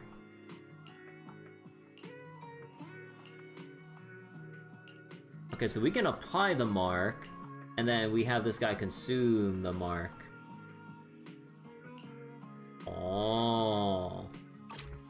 No crit rate, crit damage. Oh, we're just starting out. Classic mode? Wait, switch to simple mode.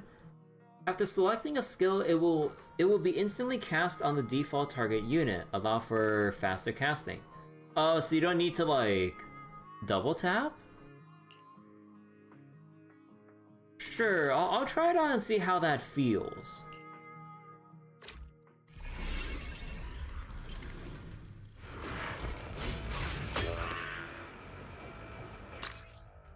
Marks increase damage, supports can apply marks, DPS can consume.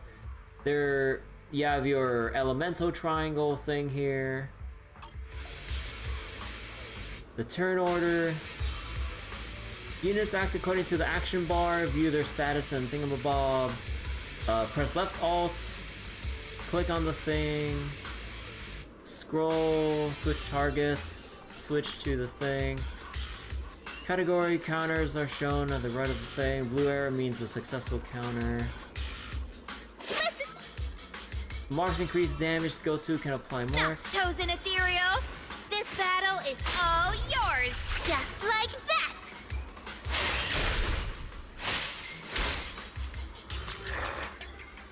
Frenzy Maniacs, skill 3 can remove marks to trigger follow-up. I don't... Oh, I mean, technically it did mark it. Here comes the pain.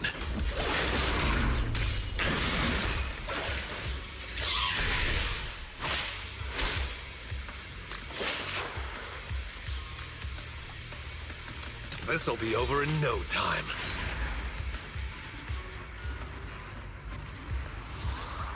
Basic ass tutorial land, let's go.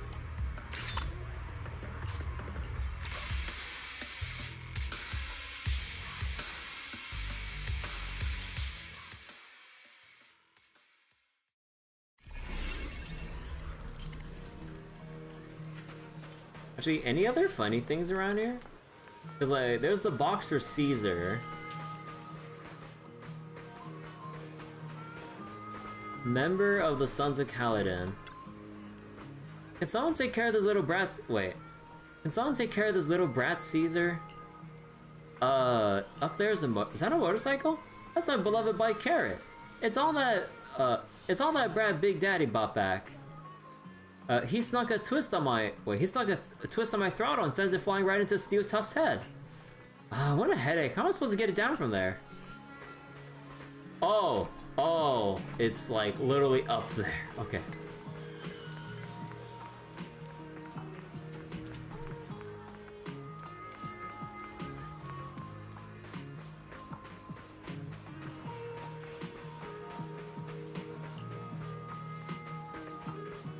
Anything else funny around here?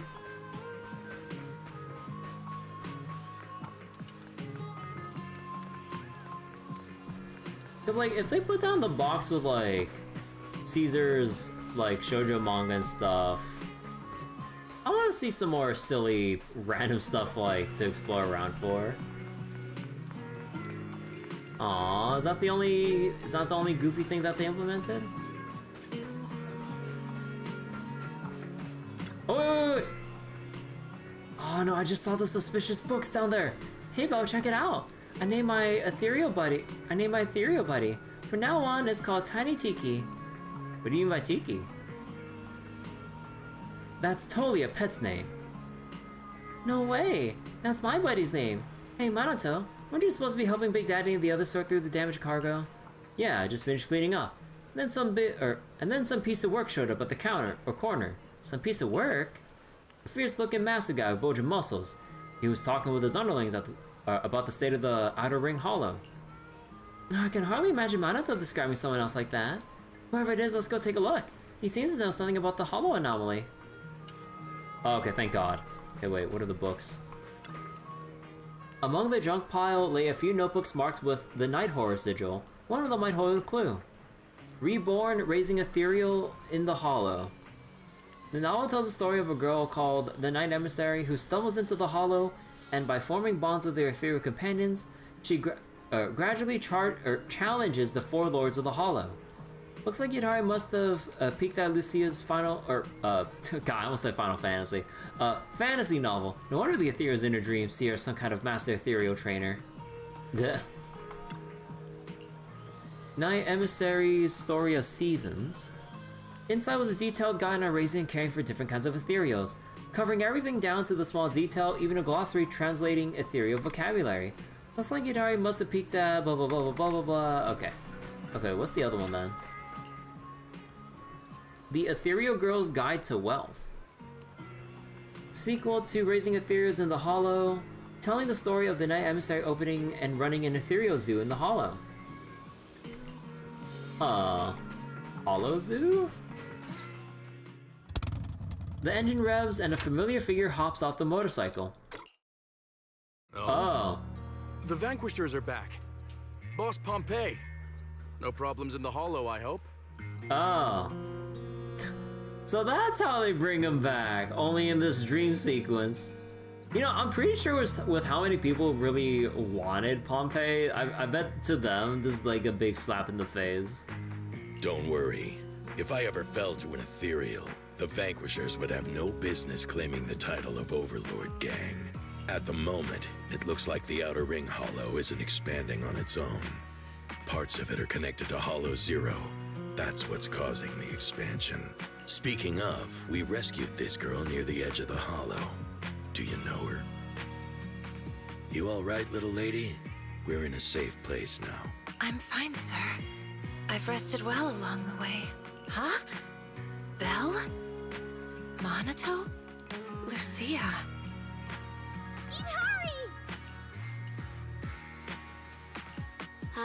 Let me confirm first. Yutari, do you remember what happened earlier? All I remember is being in Dr. Lydia's office. We talked about my childhood, and then we went through some of my old things. I started to feel dizzy, and when I woke up again, I was outside the Outer Ring Hollow.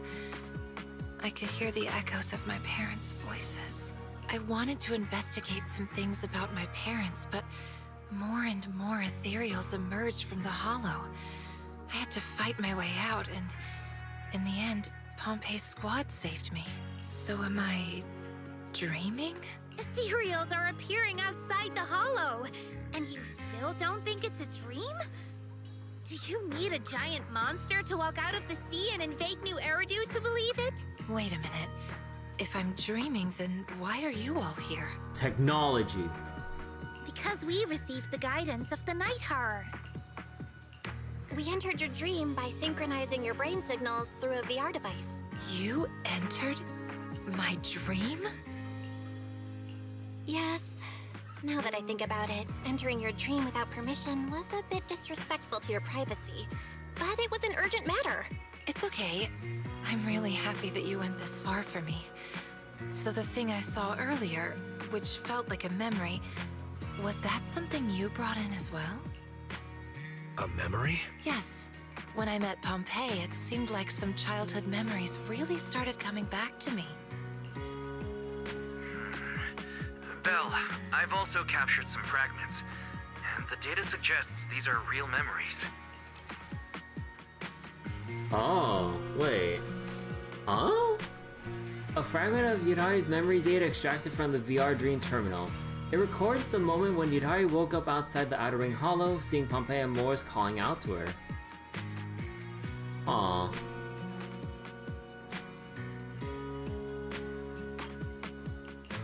Real memories? Could you show us? The VR device begins playing a memory from Yutari's point of view. Aren't we heading back to Blazewood? Why are you turning your back towards... I just saw a young girl by the edge of the Hollow. A young girl? Wait, why is there a little octopus tyrant girl lying there? Hey, kid! You okay? Mom... Dad... Still at the Darkwater Research Center. It's all right, kid. I'll take you to find your family. The memory ends there. So, Does this mean Pompey saved Itari back then? Oh, huh. Let's not talk about that for now. Itari, we really hope you can wake up soon. I understand your concern, but thanks to this dream, I've finally remembered something about my parents. I'm afraid that if I wake up, I'll forget again. My memories of my parents have always been fragmented. I really want to know what happened to them. Wait. The readings are showing fluctuations in her mental stability, with many discordant frequencies attempting to push you out of the dream. I think it's best if you follow her lead. Sorry to interrupt, but another ethereal just breached through and is about to attack Blazewood. This just never ends. Aw. Hello, Pompey. Why are you being so nice to them, boss? The previous leader was a total lunatic. Alright. That's all in the past. I'm sure they had their own hardships they couldn't really speak of. But boss, they're still part of Caledon, aren't they? I get what you mean, but I've known Big Daddy for a long time. Sure, he fights like a raging wild boar, but in everyday life, he's actually a pretty kind guy. Besides, they're now the sons of Caledon, not Caledon. Now, if they had no intention of changing, they wouldn't have bothered changing the name. If you, like me, still hope to see the Vanquishers rise of the Overlord crew of the Outer Ring, then it's time to let go of those old grudges. Alright, but boss, I'm trusting you, not them.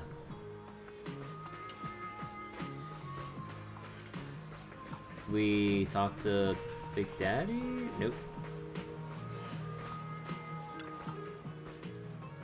I think we should respect Itari's wishes.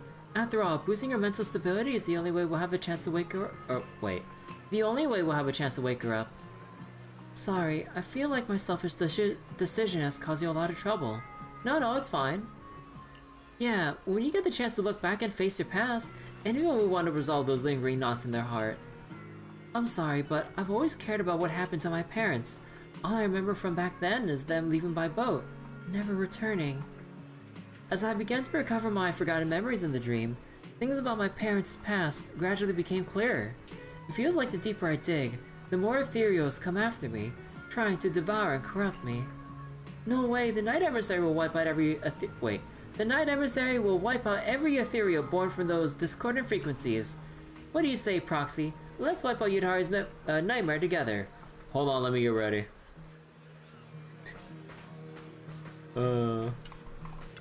Nah, just kidding. Time to fight.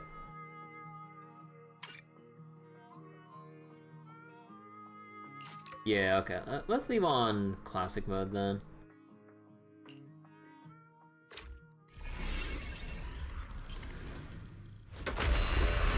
Oh.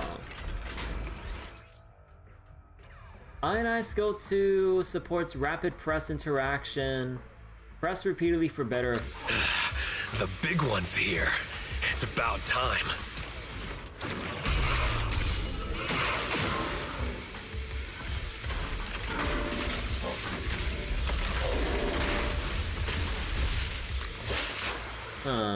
Yeah, it really is kind of like, what was it?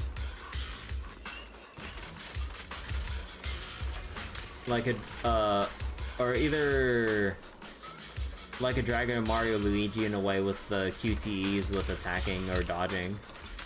This'll be over in no time.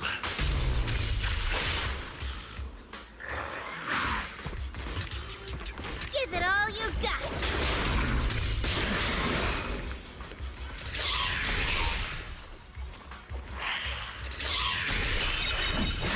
Oh, the block. One strike will send you packing. The nightmare comes to an end now!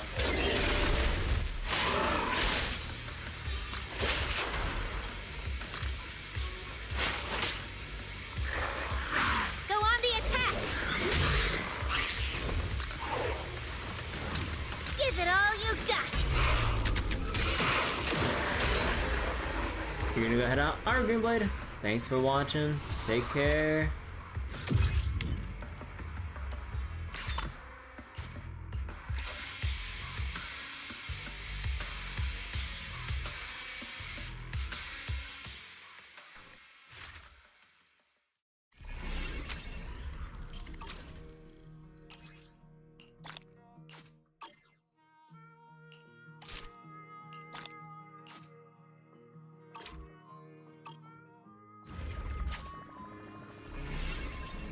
Oh god, I'm still in the dream. No, take me out of the dream.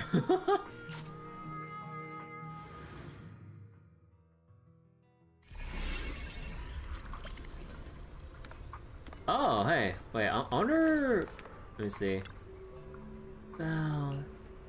Okay, I thought like we'd have like some internal monologue thing about looking at Yidhari like this. A medical record, patient recognized hearing eerie whispers in the hollow, hazy female voice repeating embrace your true desire. Soon after, he returned to the same place, and the whispers came back. Only this time, in his own voice, the patient insisted he wasn't. Well, what do they keep saying he? Like, we're talking about Yidhari, right? And several similar medical records back up her claim. Pathological diagnosis: patient has been chronologically exposed to high-risk hollows. Condition is likely mania caused by both miasma corruption or contamination and accumulated pressure. Further observation is needed to determine if this is a case of mass behavioral syndrome. Hold on. Beepy.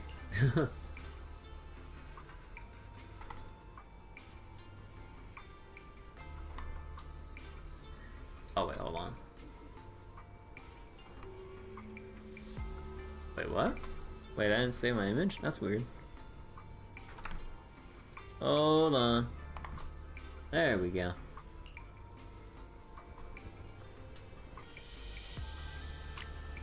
Actually, wait, let me see the tentacles and stuff. Wait, hold on.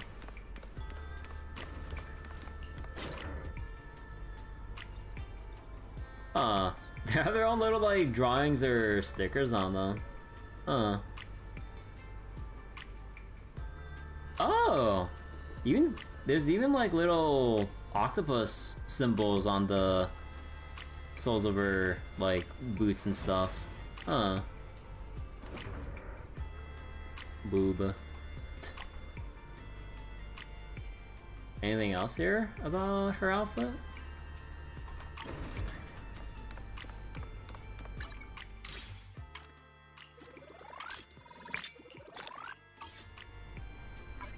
Let's see, can I pull now? Not just yet. Okay, hold on.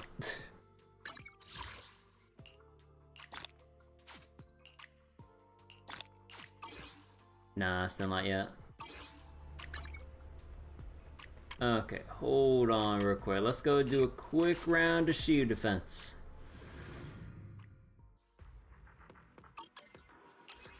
Let's see, ether, ice. This point doesn't really matter.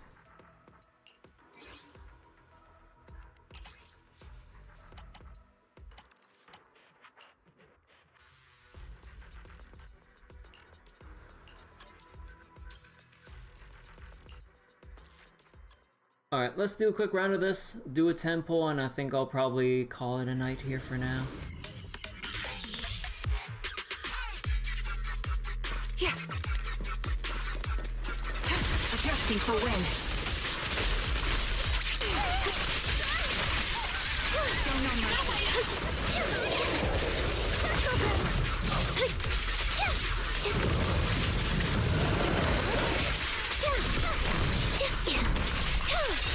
Now you carry.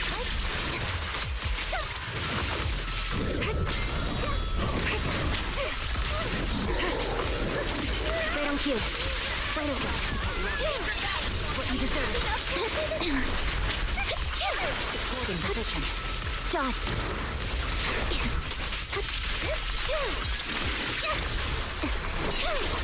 Now you carry. Increase firepower. What? Oh wait, the doubles? That was a little sloppy.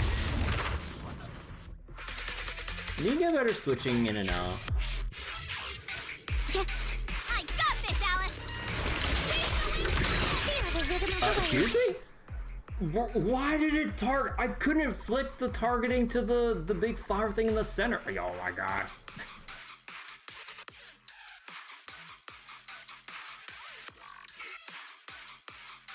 Because with Alice's whole thing, it vacuums everything to the center. Yeah. Right. Oh my god, Alice didn't finish the whole thing. Are you serious? I swapped too early. Because I was like, wait, Alice shouldn't have one extra bar for her blade etiquette stack. Or meter. Remember the self. Wait, okay.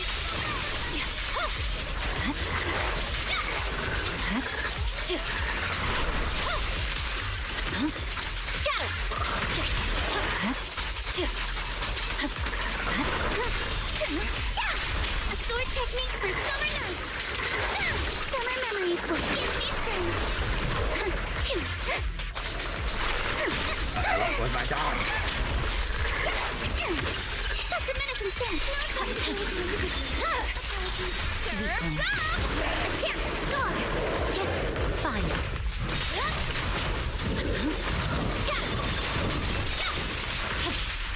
In the name of summer, I won't lose. It's over. Who dares her? I'll handle it. I swear on my blade.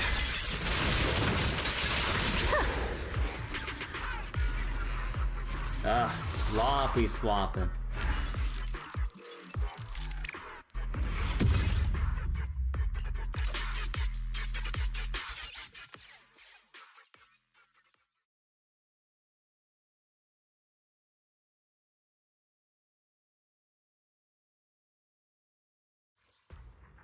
Alright, let me just claim this. Oh, that's only 9. Actually, no, that should be enough, right? Let me see. Is that enough? Yep, that's enough. Okay.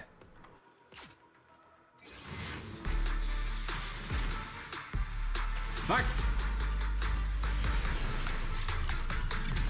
It's still only one A rank.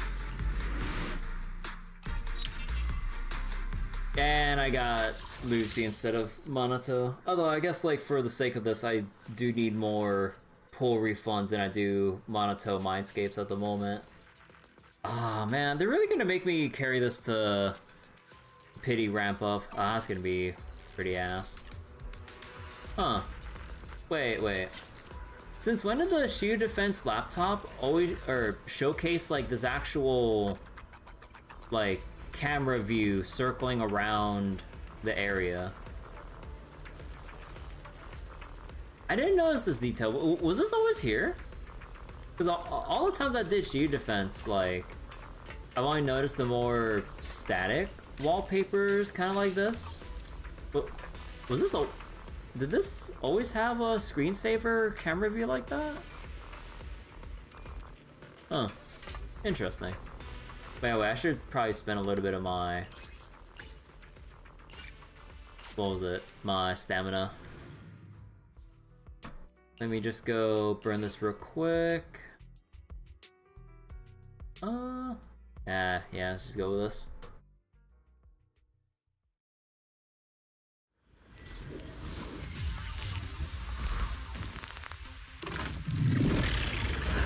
Ether Vision activate.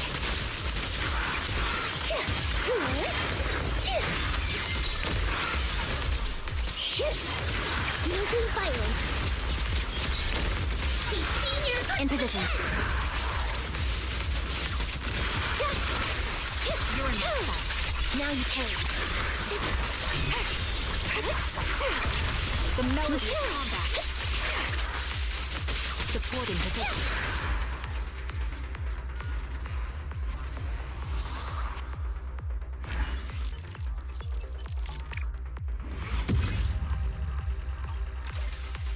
Alright. Now, for real, I think I'll probably go stop here. Oh, I also really want to go watch the new episodes of, I believe, Spy Family and, what else is on right now? Hold on. Actually, I'll just Alt F4 here. Oh, yeah, may I ask for one final thing? Yeah, I need or One Punch Man, you know, I'll just abbreviate it like that. But, yeah, okay. Gonna go head out here, watch some anime, get some rest, and but I need to get back to Trails, but also I do want to finish the Idahari event or counseling event. Oh, but yeah, take care, everyone. I will see you all later. Bye bye.